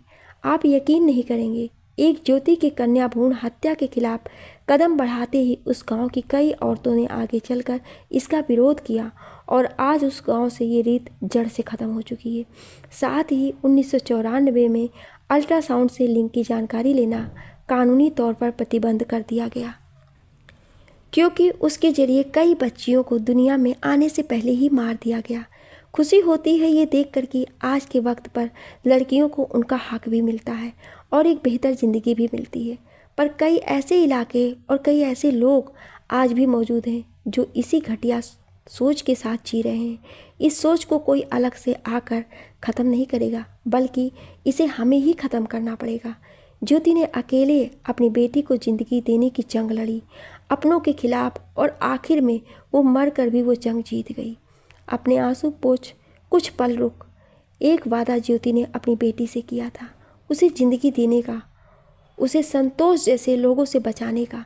और एक वादा इस बेटी ने अपनी माँ से किया था, उसके नाम को उस ऊंचाई तक पहुँचाने का जहाँ तक संतोष या उसके जैसी सोच रखने वाले लोग कभी नहीं पहुँच पाए। और आज वो वादा भी पूरा हुआ, कहते हुए अपनी आँख बंद कर ली। उसकी आखिरी शब्द सुन अचानक हॉल में खुसुर-फुसुर चालू हो गई। मंच पर बैठे लोग भी हैरानी से दिव्या को देखने लगे। दिव्या सबको देख, आपके मन में इस वक्त जो सवाल उठ रहा है उसका जवाब मैं देती हूँ। मैं IPS दिव्या ज्योति, ज्योति की बेटी, वो बेटी जिसके लिए माँ अपनी जान पर खेल गई। जी हाँ, मैं ही वो बच्ची हूँ जिसने 7 दिन की उम्र में इस समाज की एक खोखली रीत की वजह से अपनी माँ को खो दिया, जो एक बार अपनी माँ को देख भी नहीं पाई। उन लोगों ने पहली मेरी माँ पर घर में अत्याचार किए और फिर उन्हें मारकर इंसानियत को भी शर्मसार कर दिया। पर जहाँ एक तरफ नफरत थी तो वहीं दूसरी तरफ इंसानियत भी मौजूद थी। सामने एक औरत की तरफ इशारा कर, कमल मौसी के रूप में, जिन्होंने खून का रिश्ता ना होते हुए भी मेरी माँ को बहन सा प्यार दिया और उन्हें भागने में मदद की। सामने बैठी कमल अपने आंसू पोंछ मुस्कुराने लगी। उन डॉक्टर रश्मि के रूप में जिन्होंने माँ की याद की और हर बार उनका हौसला बढ़ाया। उस आदमी के रूप में जिन्होंने एक बेसहारा और अकेली औरत को देख उसे उनकी मंजिल तक पहुँचने में मदद की। और मेरी शिप्रा माँ और सूरज पापा के रूप में जिन्होंने एक अनजान औरत की बेटी को अपनी बेटी की तरह प्यार भी दिया और एक खुशहाल जिंदगी दी। सामने बैठी शिप्रा अपने चश्मे को निकाल कर अपने आंसू साफ कर दिव्या को देखने लगी। वहीं सूरज भी मुस्कुराती हुई दिव्या को देखे जा रहा था। आज मैं जो भी आप दोनों की ही वजह से हूँ। अगर मेरी माँ मेरी ज़िंदगी के लिए लड़ी तो इन सब ने मुझे उस ज़िंदगी को जीना सिखाया। एक लंबी सांस लेकर, भले आज माँ हमारे साथ ना हो, भले मैंने उन्हें कभी देखा ना हो, पर वो फिर भी मेरे दिल में ही जिंदा है। दिव्या के कहते ही एक लड़की खड़े होकर तेजी से अपने आंसू पोंछती हुई ताली बजाने लगी। दिव्या उसे देख मुस्कुराने लगी। उसी के साथ पूरा हॉल अगले ही पल तालियों की आवाज़ से गूंज उठा। कुछ देर बाद दिव्या ने अपने हाथों से ज्योति फाउंडेशन का उद्घाटन किया और फिर सब हॉल से बाहर जाने लगे। दिव्या कुछ लोगों से मिल रही थी कि उसे किसी का फ़ोन आ गया। उसे किसी अर्जेंट काम से तुरंत जाना पड़ा। वह सिप्रा से बोलकर बाहर आ गई और गाड़ी की तरफ बढ़ गई। तभी उसके कानों में एक लड़की की आवाज़ पड़ी जो तेज़ी से चिल्ला रही थी, दिव्य ज्योति मैम। ये नाम सुनते ही उसे जैसे एक सुकून सा मिला। आज पहली बार किसी ने उसका नाम उसकी माँ के नाम से इस तरह जोड़ा था। उसने पलट कर देखा तो एक स्कूल की लड़की भागती हुई उसकी तरफ आ रही थी। ये वही लड़की थी जिसने सबसे पहले ताली बजाई थी। दिव्या उसे देखकर रुक गई। वो लड़की उसके पास आई और अपनी कॉपी आगे कर लड़की, ऑटोग्राफ प्लीज़। दिव्या उसे देख मुस्कुराने लगी और फिर उसके हाथ से कॉपी लेकर उसे अपना ऑटोग्राफ देने लगी। लड़की, मैं ना आपकी बहुत बड़ी फ़ैन हूँ। आपके हर इंटरव्यू यूट्यूब पर देखती हूँ। भैया भी आपके बारे में बताते रहते हैं, वो भी आपके डिपार्टमेंट में ही है। मैं ना बड़े होकर बिल्कुल आपकी तरह बनूंगी। आपके आते ही सब गलत लोगों की तो छुट्टी चुटकी बजाते हुए हो गई। दिव्या उसके सर पर हाथ रखकर, आप मुझसे भी अच्छी और बेहतर आईपीएस बनेंगी, बस मन लगा कर पढ़ना। और आगे जाने को बढ़ गई। लड़की दोबारा से, दिव्य ज्योति मैम, इतनी आसानी से अपने माँ के कातिलों को कैसे जाने दिया? और अगर संतोष मतलब आपके पापा गलत काम करते थे तो पहले क्यों नहीं पकड़ाए? दिव्या पलटकर उसे देखने लगी। मुझे कुछ हजम नहीं हुई ये बात। दिव्या, तो क्या जानना है तुम्हें? लड़की मुस्कुराते हुए, वही जो सच है। दिव्या उसकी मुस्कुराहट को समझते हुए, तुम तो काफ़ी समझदार भी हो। अब जब समझ गई हो तो अलग से बताना क्या? और आगे बढ़कर अपनी गाड़ी में बैठकर वहाँ से चली गई। और लड़की मुस्कुराते हुए कभी ऑटोग्राफ को देखती तो कभी दूर जाती गाड़ी को। आप सभी लोगों का इस कहानी को इतना प्यार देने के लिए बहुत बहुत धन्यवाद। लिखने और बोलने में कोई त्रुटि हुई हो उसके लिए क्षमा प्रार्थी हूँ। आपको ये कहानी कैसी लगी हमें कमेंट करके ज़रूर बताएं और ऐसी इंटरेस्टिंग कहानियाँ सुनने के लिए हमारे चैनल को सब्सक्राइब जरूर करें। Thank you.